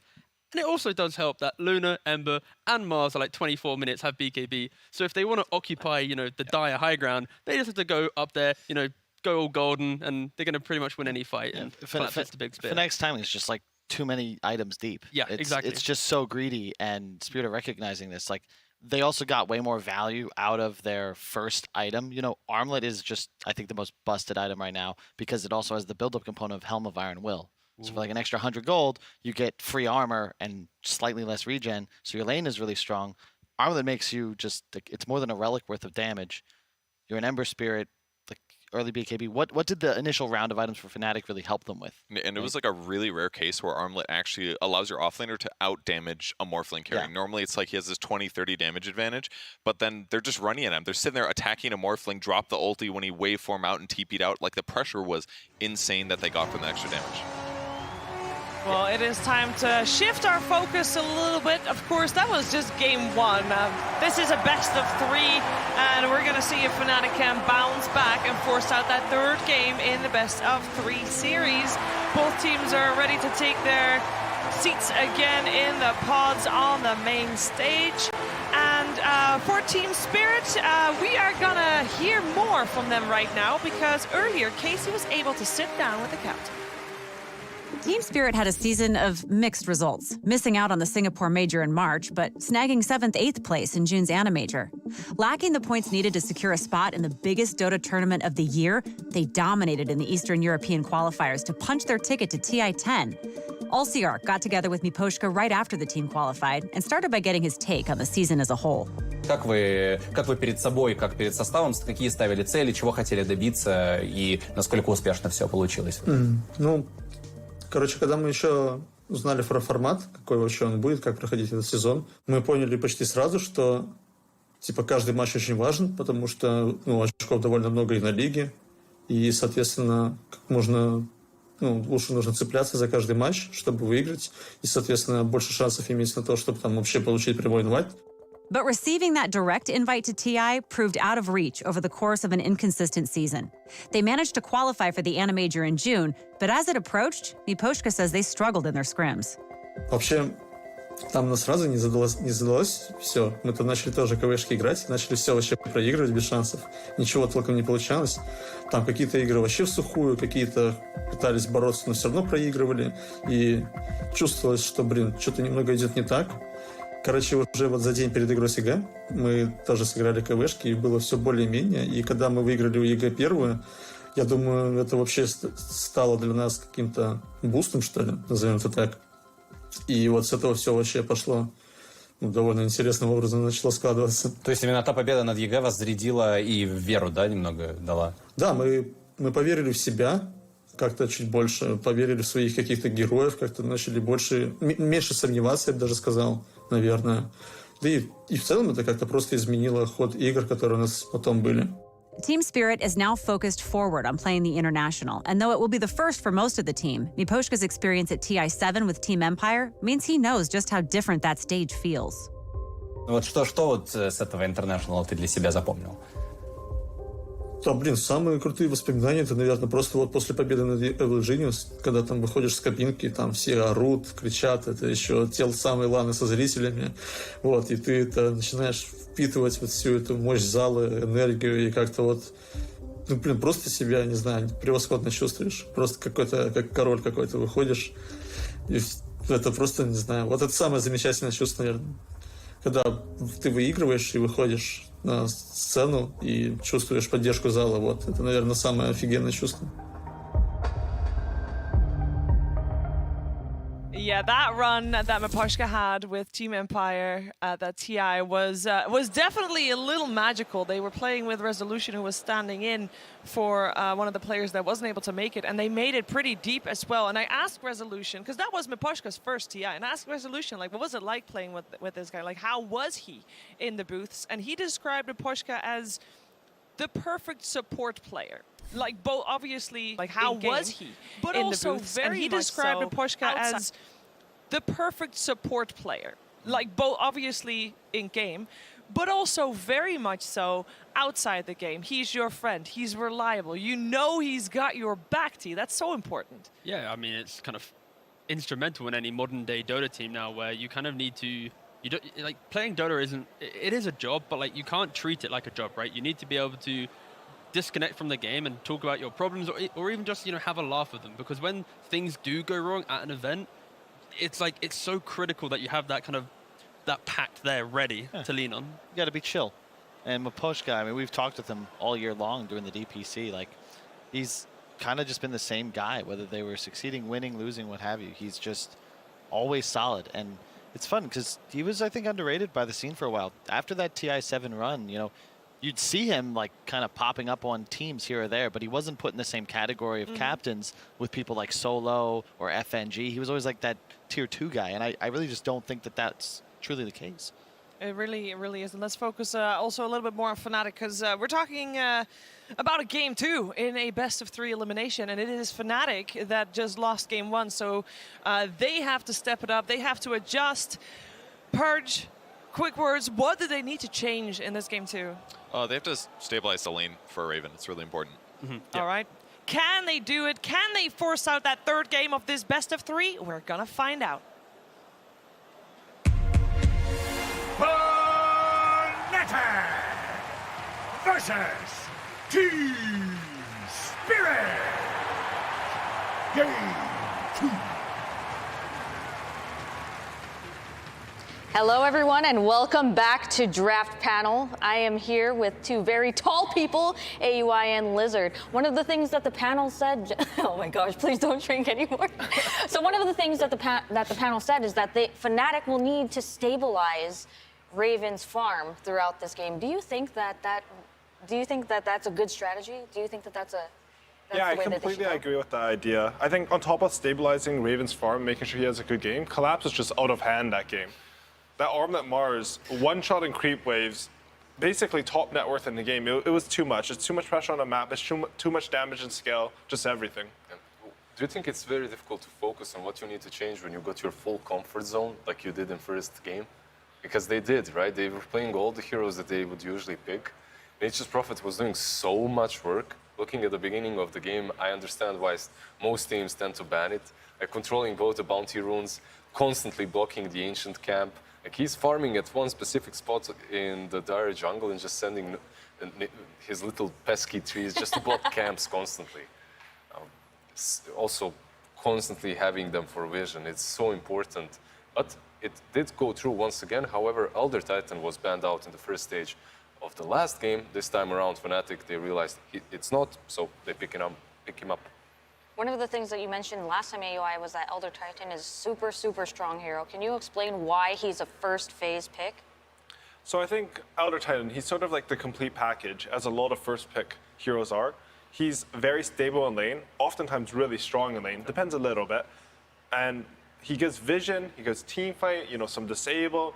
Most importantly, he can make it so that you nullify a lot of the enemy carry's net worth through your aura. On top of that, if the game goes late enough, he becomes a beast in teamfights as soon as he gets some eggs. Even some eggs into Mask Commander. So we've seen in this game, I watched Elder Titans like solo the enemy team's mid snipers, 100-0 alone. Once you have the cleave talent, does that feel good with the Agrims? But I wanted to say it's also very flexible. That same Elder Titan can be played on offlane, can be your 5, can be your 4. In this sort of a game, I think you're already satisfied with Luna plus Elder Titan on the safe lane. You can rotate him perhaps on that position 4 if necessary, but versus Tidehunter and Weaver, this should be a solid lane for Fnatic. And a little bit of a switcheroo here, right? They're getting the Luna against Tidehunter. I think Raven, for me as a carry player, he seems the most stable on Luna and Terrorblade. At least through the qualifiers, he seemed to play a lot of these types of heroes. As I was mentioning earlier, he has played a lot of, seemingly a bit random carries this tournament. It's not random, but just like some Ricky Maru that was banned in the last game. You do different things every game. But I think, like hypothetically, he functions best, like historically, on his other teams when he's always been that sort of hard carry, farms a lot, doesn't make mistakes type of carry player. And Team Spirit, they tend to ban out their best heroes when they get a hero in that same position. They got the Tide, they ban out the Mars because they understand just how strong the hero is at the moment. Also, keep in mind that Tidehunter plus Weaver have a lot of natural synergy together. That Gush plus the bugs from Weaver, they bring out a lot of damage plus the minus armor, making anything possible for that position 1. You can suddenly even pick, I was going to say PA, but I'm not going to say PA. That hero isn't picked once. Any single hero that actually benefits from the minus armor is solid. We've seen some Weaver plus Tidehunter plus SF on the mid lane actually do really well through the tournament. But yeah, this lane should be very strong for them. Quick question. So the picks and the bans went out for first phase. So Weaver, Tidehunter instantly picked, and then the bans came out super fast. One of the things that another analyst said was that they will generally use up most of that time so that they can make sure that they're not making mistakes. But why did those picks come out so fast? Is it just a no-brainer? So just to continue on the minus armor thing, there is this OG mentality in which you're just finding one strat and either buffing up one hero to the maximum limit or getting this minus armor to the maximum limit. And that's what they did with the Snapfire ban. They're preventing Team Spirit from going for that route, in which you would have not only Weaver Tidehunter, but then again a little Shredder on top of that, and it would be extremely difficult to play into. In regards to your earlier question about why the picks came out so quickly, I think it's because Elder Titan was actually part of their prep. We saw in game one that they took a little bit of time with their first pick on Team Spirit. Maybe Fnatic's bans put a little bit out of what they planned exactly. Or honestly, sometimes it's like they didn't ban something you thought they would and you like it. So you're like, ooh, two main good options. In this case, I think they knew exactly what they wanted for versus Elder Titan, so everything's expected. Do you think that in the second stage you still go for Nature's Prophet here? Because it's still in the pool. If you're Fnatic, like you're feeling extremely comfortable on the hero, but then again, you just came from a loss with the same hero. I mean, I'm going to be honest, I'm a little bit of a Nature's Prophet hater. When Quincy Crew picked it, I did not like it. When Fnatic picked it, I did not like it. But the thing about TI and the lower bracket is I think you value comfort and stability over a lot of other factors. Like you can have a little bit worse draft if you're going to play that draft better, and that difference will more to make up the difference and be like a main reason to propel yourself to victory. So if he's still believing in it, I mean, he's some rank 4 support. You give him his Nature's Prophet. Especially because of the way Nature's Prophet fits into any lineup. It stretches you out. It's very difficult to play against him. And it makes decision making even harder. He has that TP, he can join mid fights. Okay, Shadow Demon actually, let me stop that. They go for an SD. This is also a very popular support combo for Team Spirit, Shadow Demon and Weaver. They don't necessarily have a lot of proper stuns. Disruption can be called that, like you can catch someone, but it's not really a stun. So that's not what you will be getting from your two supports, but you will be getting a ton of utility, either from the Weaver Aghanims later on, the Vessel into Aghanims build, and the damage that comes from Shadow Demon. We've seen some insane Team Spirit performance on heroes such as Bane and Shadow Demon when it comes to saving targets in the nick of time, like saving them just before that Finger of Death hits or any big ulti. And Shadow Demon, as always, a traditional counter versus Luna. Yeah. It's a little bit less because I think the Lunas are itemizing slightly different. You're not going as many stats like before as like Manta, Butterfly, Skadi, and the illusions will just pump out so much damage. Now, you do get a crit, which the illusions benefit from the critical portion, but they don't get the plus damage. You know, you're getting Dragonlance, crit, BKB, Shard. They don't get anything from Shard. So it's still good versus Luna. You get the night vision off the illusions, you get the aura, but I actually don't know how countery it is to Luna. Like, I'd still be fine playing Luna. For the people at home, can you explain through Shadow Demon's eyes how they would counter Luna? So basically, you approach every single team fight with the disruption on the Luna first. That's what you're doing. You create illusions of the Luna herself, and those illusions, because of the glaives and everything, just dish out way too much damage for the enemy team to sustain in the team fight. So you either have to bail, especially after Shadow Demon also uses the ulti on Luna, which becomes even harder for the Luna to bail, right? Like you can't escape anymore. It pierces BKB, you're being attacked by your illusions, and also you cannot run away from them. So Shadow Demon would basically use his entire kit specifically to make Luna's life difficult. It's a lot about how Luna is as a hero, right? She farms a lot, she usually has a lot of stats because she's high level, and Shadow Demon's just using her own strength against her. Grimstroke's a hero that I saw almost none of this tournament, even though I thought it was fairly well picked in pubs. But there's also Sven that came out too, and Sven's a little bit more popular, right? Yeah, no, Sven, I think coming into this tournament, a lot of people had him as like, I don't know, he was like sort of like a sleeper pick for the tournament, even though he's been so dominant for so long. Because he got nerfed a bit, and people are like, Sven. And the stack nerfs, right? And the stack nerfs and everything, but I still think this hero's really strong. The other thing about Shadow Demon that I really like is when I Demonic Purge someone, I want a physical burst damage hero in order to deal with that, because they'll BKB, but they'll still be slowed. And if you can get anyone like some TA, Sven, Ursa, these heroes combo really well. It's -1 core on the enemy team, 1 Purge, and then 1 carry hitting them, and it makes it very simple to play the team fights. You back that up with a Ravage, and you know, Fnatic, it's not like their line is weak right now, but their win condition in the team fight is very complicated, I feel like, right now, compared to Team Spirit. Also, when you look at Team Spirit and before you pick Sven, you're thinking, okay, what are we missing? We're missing a reliable stun. We can't be using Ravage for every single pick-off, every single team fight, and Sven comes in handy. It's not perfect that your position 1 is the one that's bringing it. However, when you don't have any other positions, when they're all filled up, yeah, it's fine. So on the other hand, for Fnatic, you mentioned it's complicated. We can kind of run through the steps of how Team Spirit is going to fight. Can you run me through like a quick team fight for on Team Fnatic side? Like who's going to initiate, what's going to happen? Anytime you have a Shadow Demon in the game, it's all about finding that Shadow Demon. You have Outer Titan for vision, and you have Void Spirit to jump the backline. They can't take the straight-on engagement the way that a team with Ravage and Demonic Purge can. Oh, this is perfect. I just love it so much. Yeah, that was a perfect pick. It allows you to see the backline, sort of take these kinds of fights. We saw, especially like that EG versus Elephant series, you know, Ice was on that Night Stalker. I think Death will look to do something similar here, where he's just scouting out everything, silencing a key target, and allowing them to take like, it's a team fight, but it's not like you're running into your opponent right away. You like, you know, poke at them, you hit the right targets, and then you commit when you know you're right because you have all the information. And keep in mind that Aoi just mentioned that you always want to be jumping the Shadow Demon. I completely agree up to the point at which Weaver gets the Aghanims. Once he gets that Aghs, you have multiple issues. You can't really jump the Shadow Demon because the Weaver will save him, and if you jump the Weaver, Shadow Demon will save him instead. And now, when you have the Night Stalker and the Void Spirit, it becomes a little bit easier. Also keep in mind that all the spirits have been banned out, besides the Void Spirit. I believe Storm Spirit, also the Ember Spirit. I'm not including Earth Spirit here, as we're not really seeing him on that mid lane at all. Right. Circling back to Weaver, can you explain the Aghanims? So Weaver's Aghanims allows him to cast his ultimate time lapse, which moves allied hero back in time 5 seconds, resets their mana and HP bar to what they were at that point in time. It used to be super strong. They made it so it's a little bit shorter range. Weavers used to be played in a lot of positions, sort of just rushing this item. You know, I just realized, isn't Fnatic's draft just EG's draft from yesterday? Except instead of Grimstroke, they had Disruptor, right? It's all 5 heroes. Yeah. That's interesting. I mean, interesting, I don't know. Maybe they saw they thought it fit their style well. It's very interesting because Fnatic, I always felt that this is a team with their own brand and they're playing completely with their own drafts. And we got a Kunkka.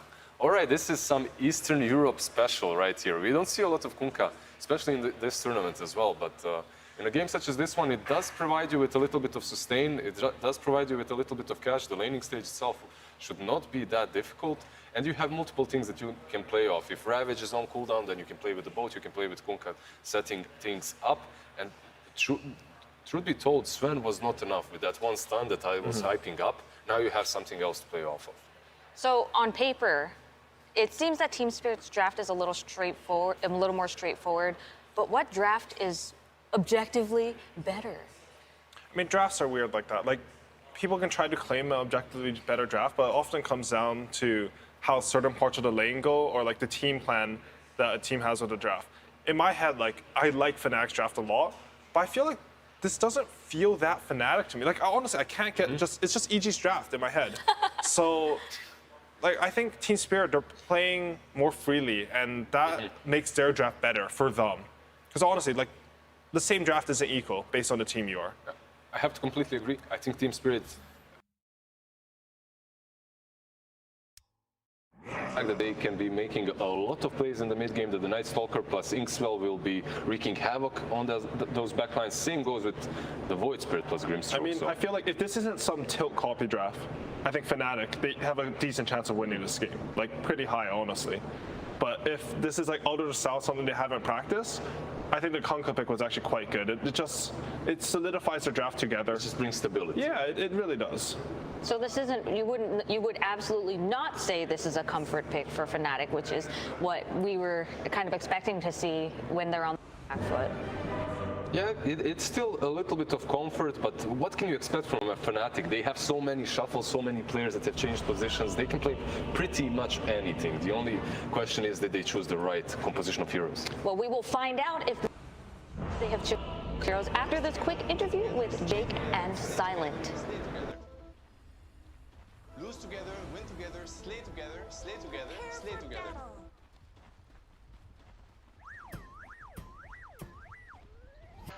Now shall the battle turn.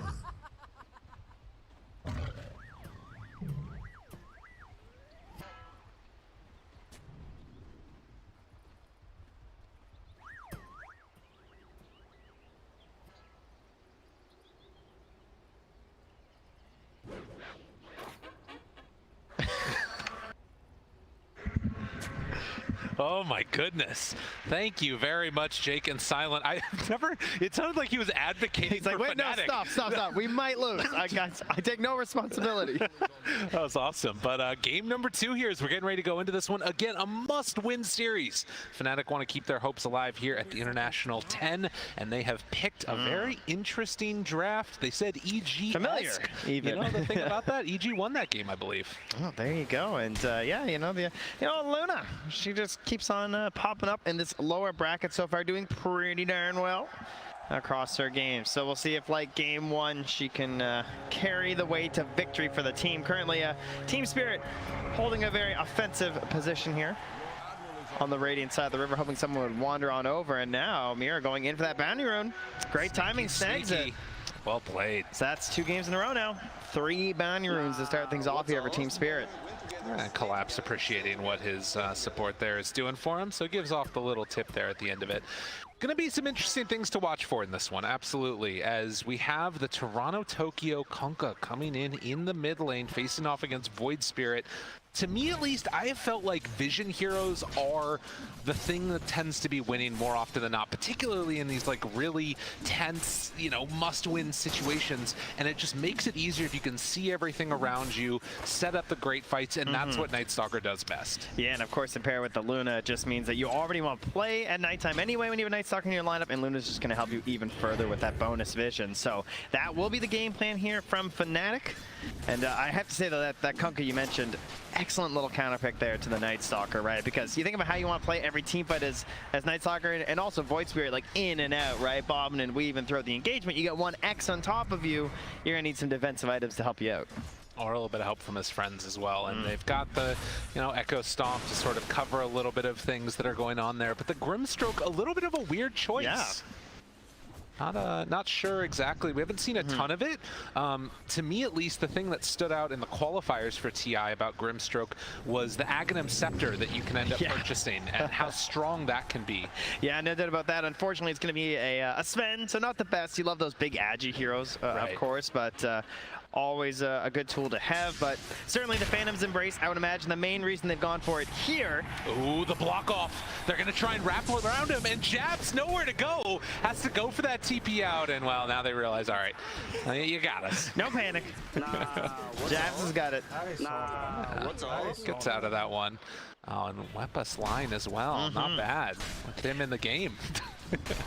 But yeah, the Phantom's Embrace, a very frustrating tool versus the Tidehunter. I would say as well as like the Weaver, something else too, right? Where you can try and kind of get them stuck, right? Something that he can't handle with the Kraken Shell. So overlooked, since we've been mostly going towards the Disruptor when it comes to a support hero that really frustrates the Tide. But I think it would be really interesting to try the Inkswell as well with the Night Stalker. Could even potentially see some usefulness with that Shard later on. Oh yeah. Because you get the Dispel at the end, and I feel like with the way Night Stalker plays, that could be kind of sick.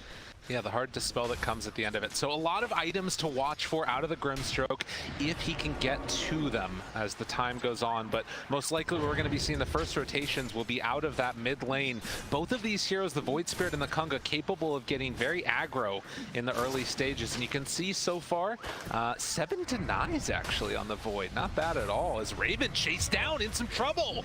And Mira going to draw first blood, just caught him sleeping. Tidehunter hunting carries throughout the entire international so far with the help of his friends. And going in for round 2, DJ gonna fall. Team Spirit, they lose Mira, but they will take that one. Snapfire and Weaver, the minus armor bonuses to help out a Tidehunter and grab these kills, been used throughout this entire tournament, and it just looks so good to get the double kill like that. Toronto-Tokyo going to do this thing we've seen often. An X marks the spot into a TP back home, and that refills the bottle, allows Toronto-Tokyo to come back to lane fully resourced up. And Chuan obviously not having that same possibility playing as the Void Spirit. Yeah, we'll see if we get a little bit more help towards that mid lane, perhaps. See if they want to try and go for a play or even a turnaround. Obviously, something that Team Spirit did a very good job of last game. Oh, and Maposhka. This is the sneaky one. Take a look at this. Can he get all 3 of them? Trying to stack up the camps for the Sven, and... Oh, a little bit late, only managed to get one. Oh, that's rough. Gotta go back to lobby practice. Yeah, gotta hit the demo lobby between the series and on the main stage, apparently. It's a tough one. It's incredibly hard to get that as a Shadow Demon when you're doing all of them simultaneously. But nonetheless, you had to let them know, you know, you had to. We got all excited. We're gonna show everyone, wow, that's a sick triple stack. I know, I thought it was gonna happen. Next time, no cam, he'll get that. I'm sure. Exactly. It's tough on the main stage. Oh, nice. I like that sentry on the right-hand side there, too. Inside the tree line, pretty, you know, tricky for Team Spirit to catch it, and then they can try and actually punish Mira in this laning stage. As the rundown, Toro gonna get stunned up, chased down, but the disruption and the back away. Afterwards, passes the salve over, so even though there's some good aggression there, not going to be able to do substantial damage to that Sven. Still 3 mangoes as well from Aposhka with all those tangos, so they're going to try and keep Yadro going as long as they can up here. Meanwhile, Jabs has just been, once again, going in, blocking off the camps here. He's been stopping the further pulls. Then Aposhka has been trying to stack this up, and now also stopping the small camp from being available. We'll go for some vertical plays here to ensure that there won't be a pull on the other side, but you got to look after your carry here. I mean, again, this is like not, you know, the damage that's going to go for the kill, but it's so much economic damage because he just has to play that far back in the lane, and now you're in a situation where you can just deny out a bunch of creeps from him. He's level 5. He's just going to the jungle. And, of course, those big stacks not really all here quite yet, and not what you want to see. So we got to put, oh, mid lane, Toronto Tokyo gets the full damage there. Unexpected. Caught him after the dissimulate. Huh.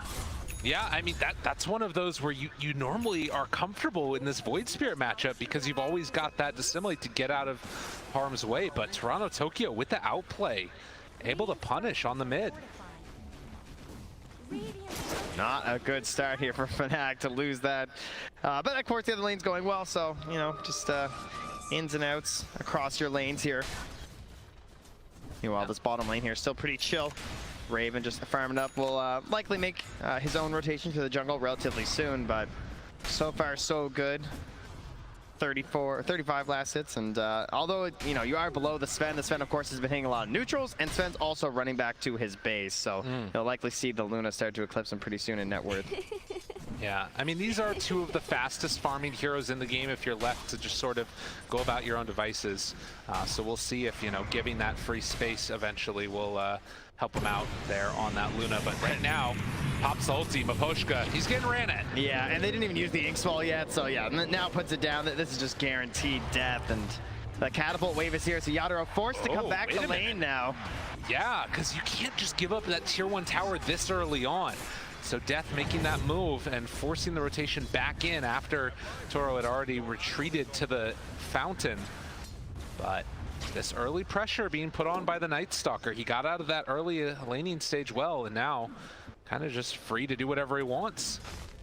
Yeah, they have to thread some TPs here from Toronto Tokyo as well, I think, but not coming in quite yet. They would love to try and get a kill onto Death if he dives a little bit too deep here, but it's going to be tough. Having the phase boost this early, very tanky, 1000 HP with plenty of armor. And of course, if he does make a rotation and fail on Toronto Tokyo, that's going to slow down his farm by quite a bit. But for now, his farm is the top of the board there. Yeah, playing on that Kunkka. Obviously, now that he's up to level 8, can get more points in the next lane spot. Jabs. Looks for him. Death backs away. Ooh, gets out of that one as well. That is a 4-stack.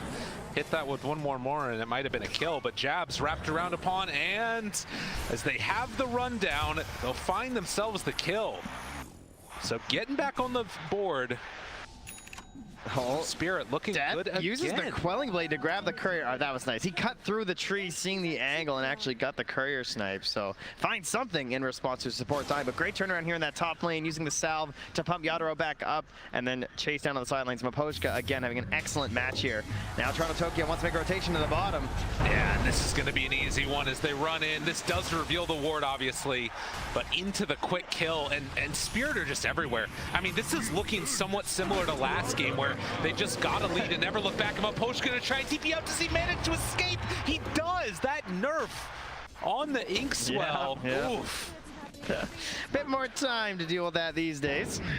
But that still puts him all the way back in the fountain, and Chuan's made his way up here too, gonna grab that next wave, so they're gonna be flying into this tower, putting on the hurt, and only 15 seconds away from the next ultimate here on the Night Stalker. Well, this has definitely been a... I mean, I guess at the very least you can see Fnatic are getting more kills. They're making more things happen. Oh, Juan going right now on Ditoro. Can they make anything else happen here? Oh, they got some plans this game on Fnatic, right? Yeah. Going into the top jungle. Yeah. Trying to stalk Yatoro, and then they've got a ward down on that triangle on the bottom side of the map with all those stacks sitting there for Sven. You got to imagine they want to have a big fight there with the next Dark Ascension. Now that they've taken that top tower in the safe lane, they can start hurting them on the side of Team Spirit towards that part of the map and force a good fight. Yeah, this definitely feels like it's just, you know, a concentrated effort to be that big contention point, to take it away, that farm from Team Spirit. Raven hanging out down here bottom as both Tier 1 towers have fallen. The danger is Team Spirit, how quickly can they take those stacks? You pop God Strength, you have a Kunkka that heads in, it might be gone before Fnatic can get there.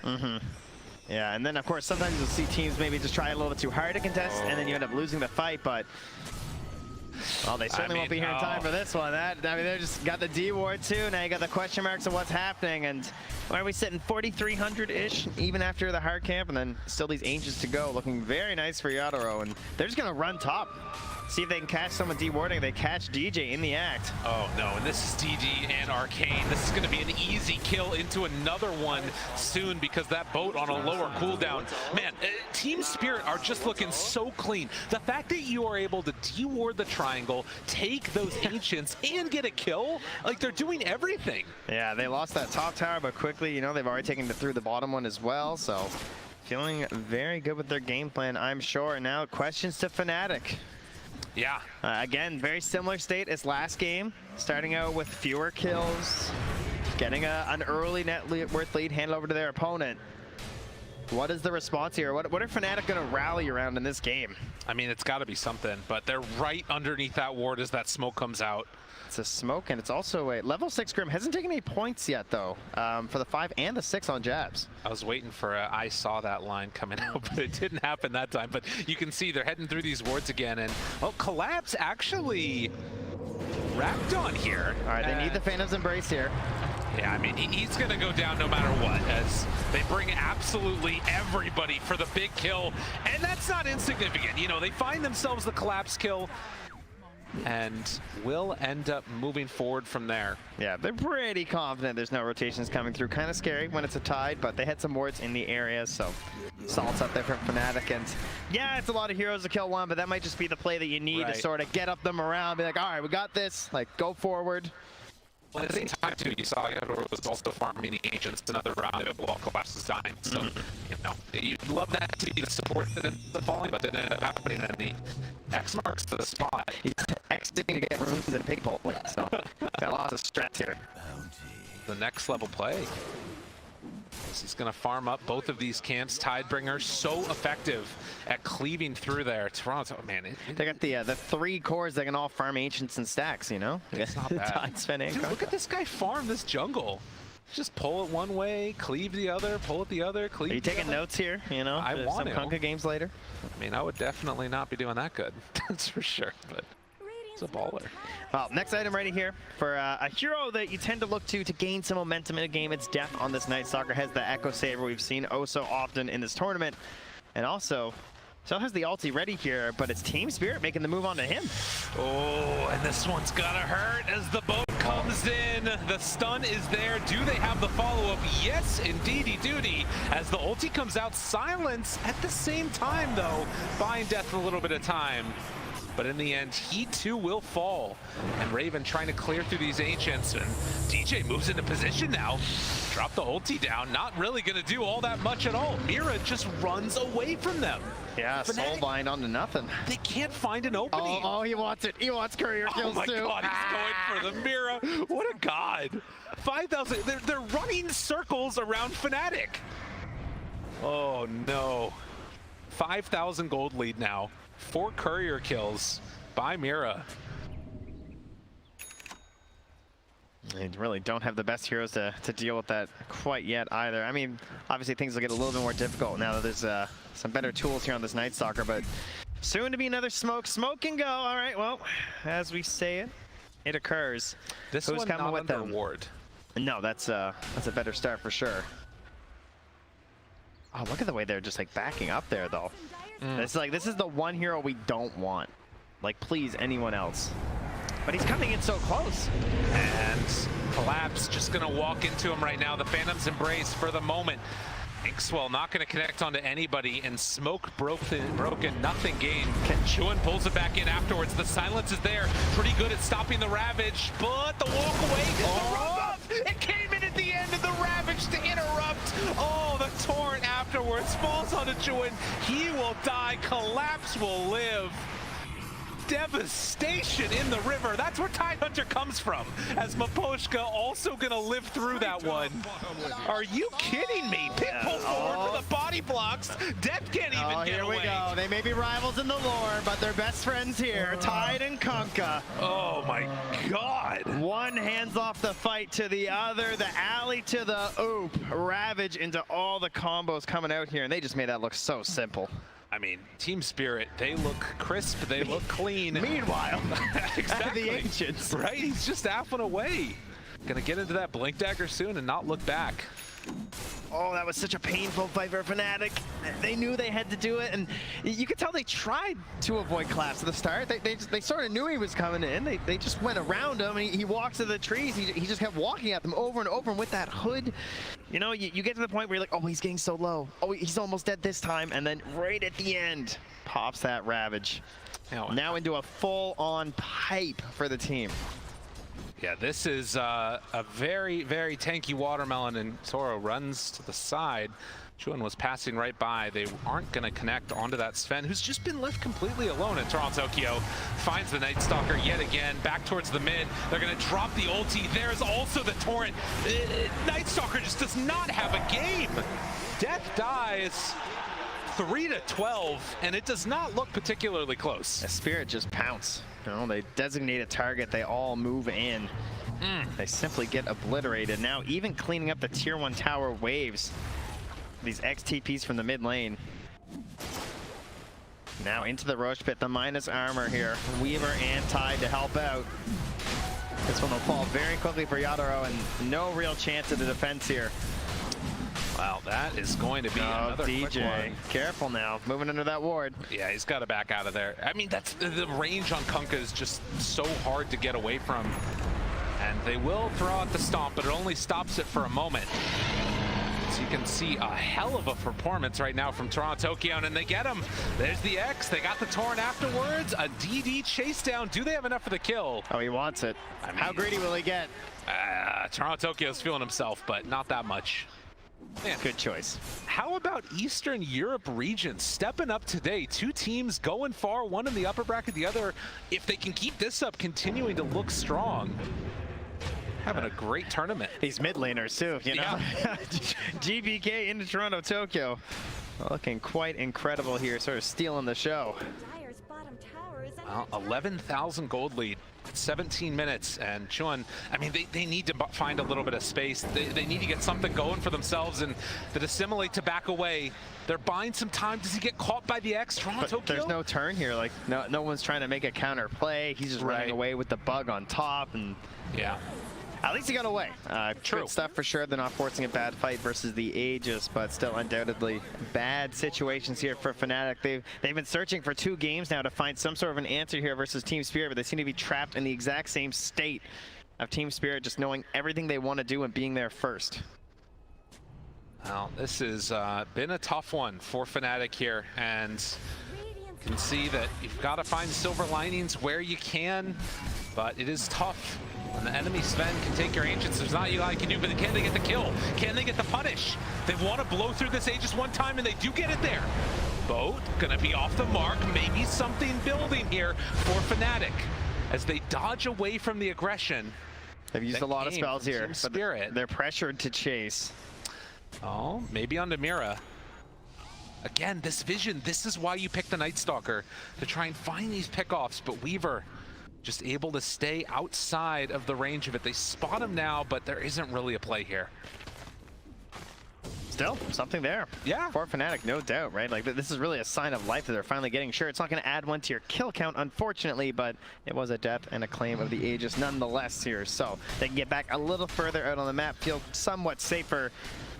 And Team Spirit likely going to start thinking about that next Roche, as well as some tier 2.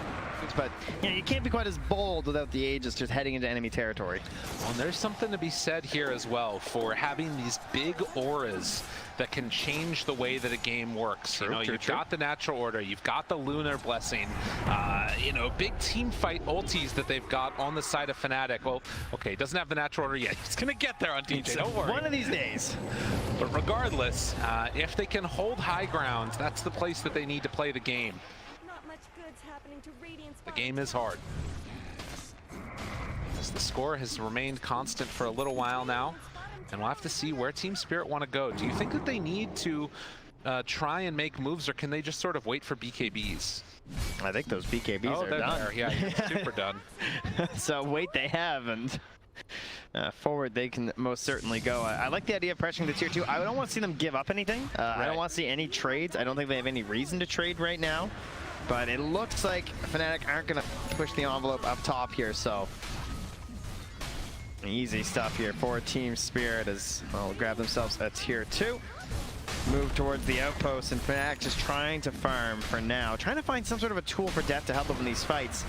It could be the Blink Dagger, as he has that queued up first. It'd be a good way to try and catch that Shadow Demon way in the back, or try and ruin Mira's game. That's probably the play he has to go for, but of course there's a real danger of just jumping into a fight as this Night Stalker. Despite being very tanky as a hero, it is a Sven. There's a lot of minus armor. He might still melt and get shredded if he jumps right down in. Oh, and look at this. Team Spirit were going for a bait play on the other side of the map, which means they left their Sven all the way alone. BKB going to be used into the TP out. Oh, you know what? I really like that play, though. Raven, immediate BKB TP out of there. It's like, I don't want to be here anymore. But Death looks like he's going to be the one left behind. Although, does have Dark Ascension? Is there any way out of this? Doesn't look like it. They'll find the Night Stalker kill as he waits for the inevitable. Nice little play there. Takes a few more swings for the mega kill streak there for Toronto Tokyo, but yeah, it kind of felt like it was a little bit of bait though. Just feeling so confident, I think, with a BKB TP that, I mean, the odds of that getting, you know, dealt with here pretty low. Right. Did burn through the BKB charge though. That's not insignificant. Means he won't be as active in another 35 seconds. Perhaps an opportunity for Fnatic when the Night Stalker comes back up. They have to be mighty fast. Toronto Tokyo. And they're waiting for their own BKB as well. No, 30 seconds away.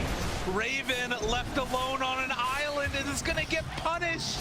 It's so quick. Oh no, and now they're looking for more. Finding DJ outside their base and just pulled back in and killed. Oh man, as Fnatic will fall down yet again. Now Maposhka looking for Chu, and he has to back out of here as well. Fnatic struggling to come up with the answers as all across the map they get taken down. Fnatic trying to find answers after game one, trying to decipher the puzzle of the Team Spirit and get a solution for what they were just witnessed in the previous match. But unfortunately, it's actually Team Spirit who are adapting and just making things worse. And Toronto Tokyo leading the charge there. 15,000 hero damage.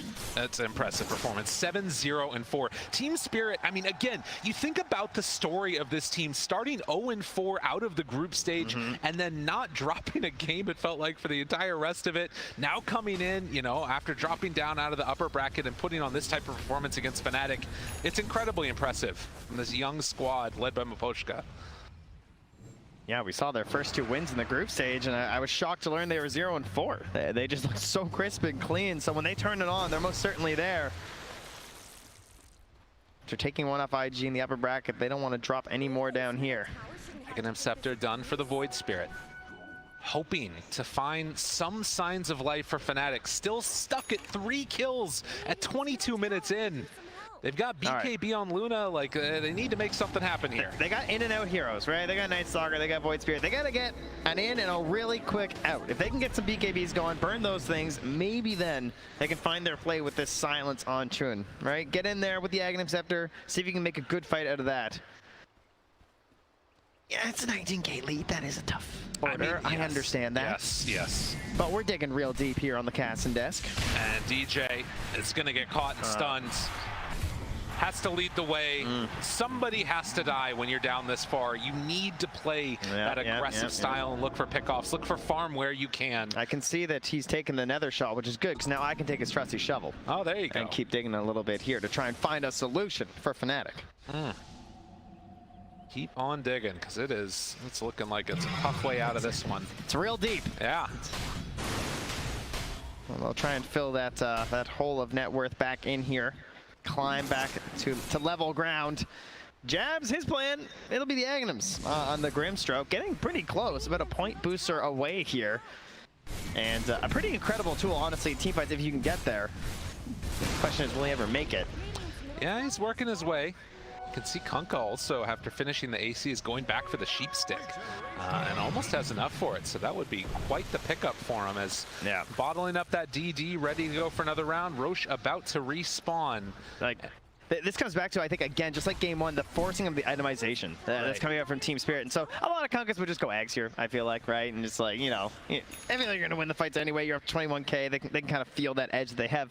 But Scythe, like, that's just punishing because they have to get BKBs on the enemy side, on Fnatic. So you grab that Scythe, you may just get the pick, and if you eliminate one more hero, that lead's going to grow even further relative-wise in those team fights. I'm so strong, guys. I'm so strong. Well, smoke out now, and Jabs trying to rally his team with the voice lines. Pumping him up. Of course, he's the one hiding in the trees, so. No, you're not wrong. He's off to the other side there. DJ Chun looking for a opening. If somebody steps up the map, or maybe just be able to find a courier kill. See where it goes. Mystic Staff looking for the Void Stone afterwards. And still we sit as Roche is going to fall soon. Could be the final match them at TI. DJ making so many plays in their previous matches that they won. That clockwork. Took him off the Ogre, put him on the ET. Can he save one here? There's no chance at all. And now DJ has to TP out. Do they ravage for it? No, they don't even need to. Disruption is on the mark. And Fnatic gonna lose two and now have to stare down the high ground pressure coming from Team Spirit. They walk up, they're gonna get a buyback out of that ET. I don't know if that scares them off right now. You're not wrong. But again, Team Spirit sensing the potential moment here to knock Fnatic out of the tournament. They want to walk forward and take these racks. Now, Roche has spawned. That's right. There's no real reason to be here. They have BKB in sight though, so I think he feels pretty safe. And now back towards, gonna dot some I's, cross some T's, and head to the Roche pit soon enough, I'm sure. Yeah, they're playing this one safe. Team Spirit. All right. They may be young, but they're playing like veterans. Jabs just sold the circlet. He wants it. One more gold, and there it is, the Aghanim Scepter. So they're going to get one more hero in the fight, so they can outnumber their opponents now. That counts for something. Dark Portrait, incredibly strong. Illusion damage is amplified. You've also got a long duration on it, and it's BKB'd. But the question is there enough farm on the Heroes of Spirit to actually be able to make it matter? Sven is very large and in charge, but it still could be a tough one. We'll have to wait and see as Fnatic smoke out, feeling like what could be a last hurrah, a last team fight at TI unless things go perfect. Taking the fight out here before the Roche. I mean, their buybacks are, well, they're not there on the Radiant, so a fight in your base doesn't help you at all. They spot Toronto Tokyo. Sven up front and center also. Jump forward, silence onto four, not bad. Try and take out that Shadow Demon right at the start. He doesn't have buyback. This is the fight that they were maybe looking for, but there's the stun now. Onto Death, tries to back away, kiting this one out, and is able to get a little bit of separation. With the Essence Ring? On the other side, Death ends up going down, but they've got the illusion sent out, trying to do damage, but it's just not enough. It's the Toronto Tokyo illusion, and they just don't have it. Oh my god, the turnover. Taro walks forward, kills off DJ. 25,000 gold lead now as they're gonna head into Roche. It was looking good for a moment, but only a moment. So they took down that Shadow Demon. Yeah, now to the easy play of the pit here. A Shard lying in wait, the Aegis there too.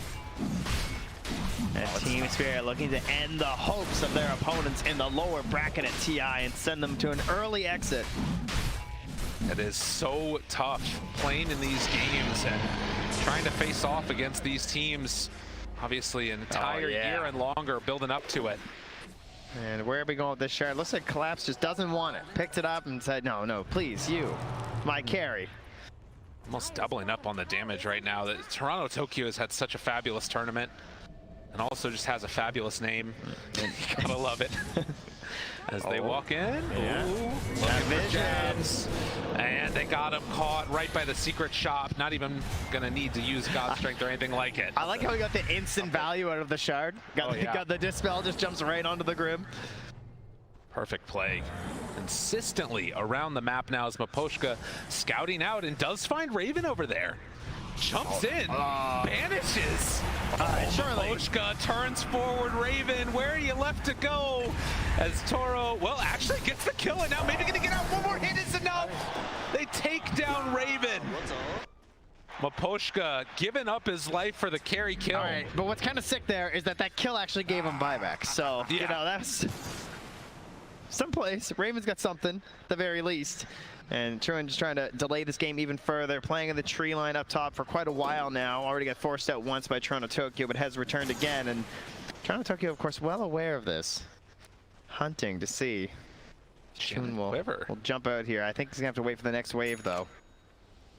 Yeah, it's so dangerous when he's got this Hex. But you can see, like, how confident they are just running down each of these lanes. They've got a creep wave, and they're ready to go and put the finishing touches on what's been a pretty much immaculate game from Team Spirit. This team looks terrifying in the lower bracket.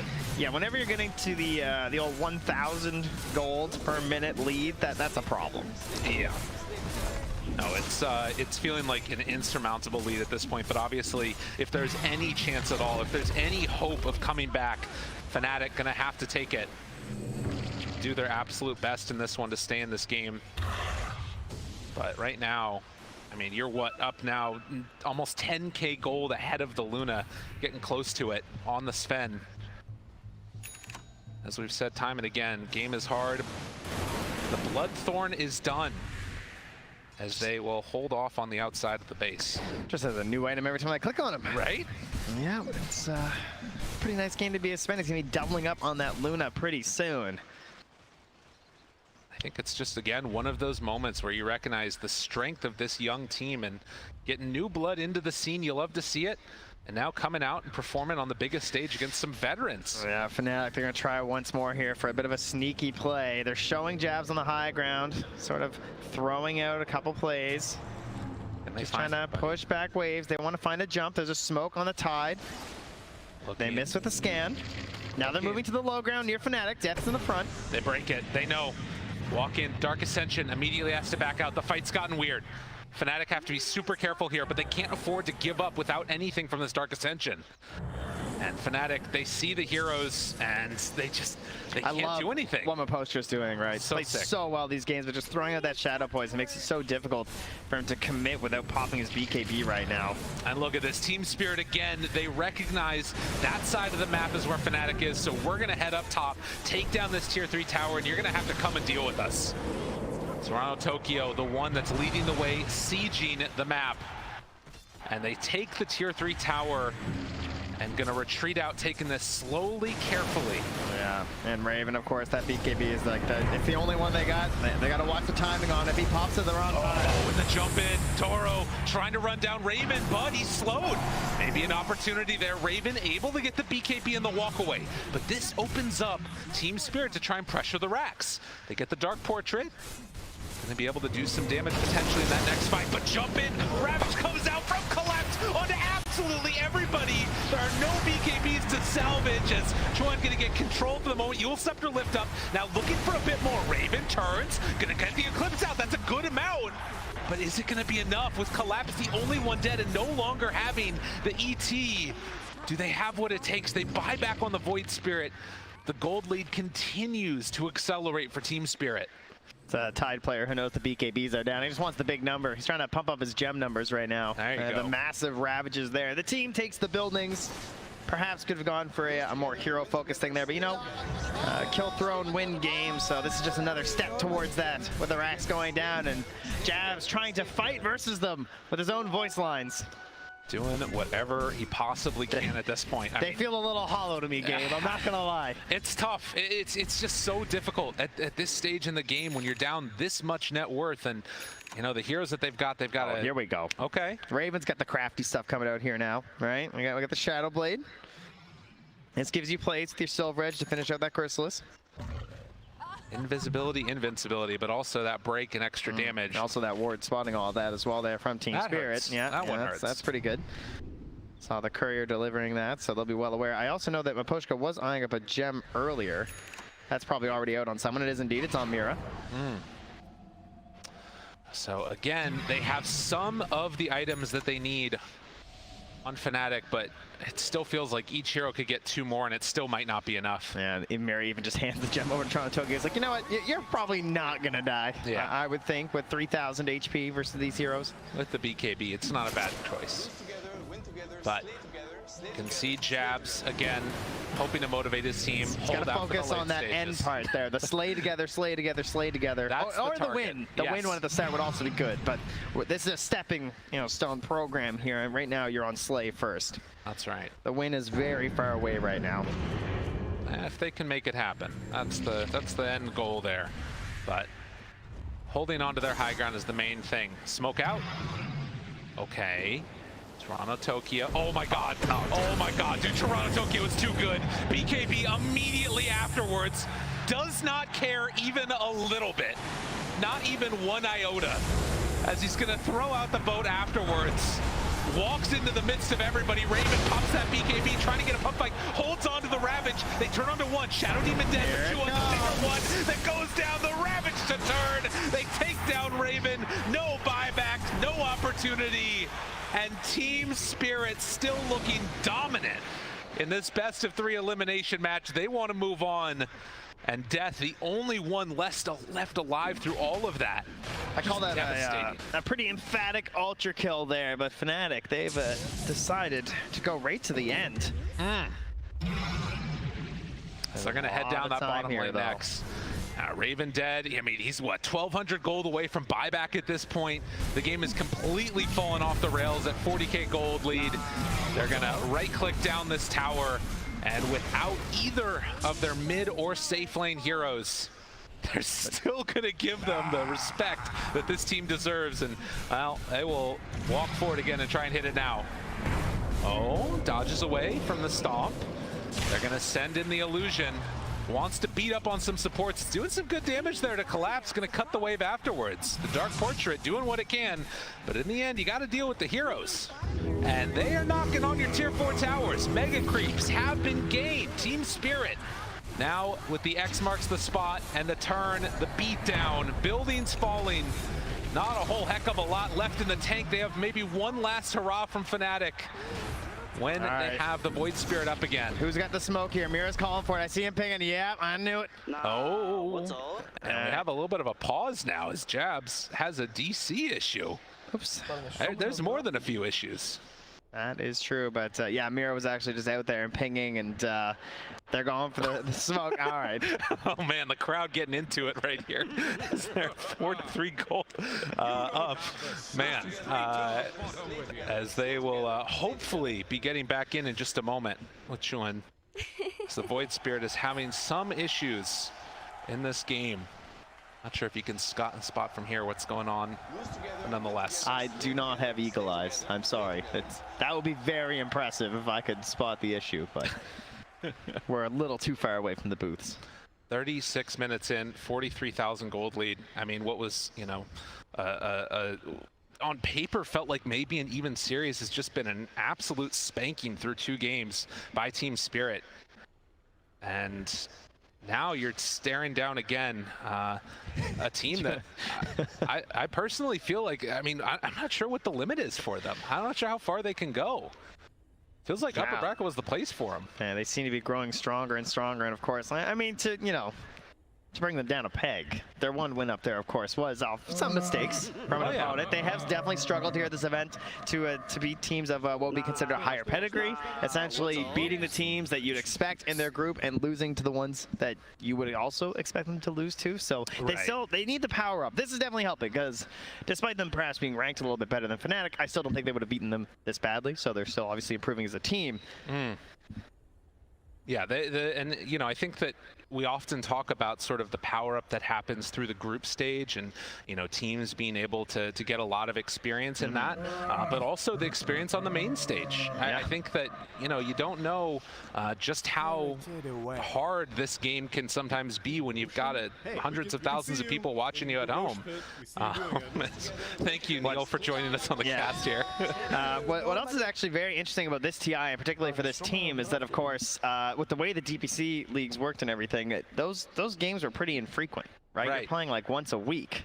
And then our LANs, some teams, of course, didn't even play group stages at their LANs too. And so you have this issue where TI is this crazy just juggernaut of game after game after game after game. So if they can sort of harness that power and improve themselves through that, that's just what they need to keep this sort of strength going through this lower bracket. The crowd happy about this again as they're getting back into this. Now, if you remember, just yesterday, Quincy Crew was able to come back after a pause. We'll see if Fnatic can do the same here. You want my trusty shovel? As they turn now onto Chulin, gonna find a quick kill. DJ turned upon, he dies as well. Team Spirit, no more messing around from them as they focus down on the throne.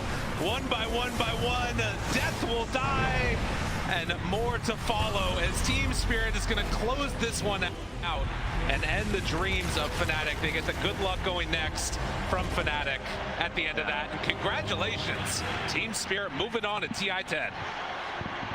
Some excellent sportsmanship back and forth there. GG, good luck next. And a thanks there from Collapse as they will be sent forward here in the lower bracket of the International. What a story. Again, coming in from Aposhka to, not have success over the past couple of years, and now finally being able to make it back onto the TI stage.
Grimstroke, they can't really defend themselves very well as long as he stays at like a good range. So the fact that he got off to a good start, gets extra levels, gets his X marks at a high level so he can actually catch people from far, it like snowballs his hero in a big way that makes it even more powerful. So it was just expertly done.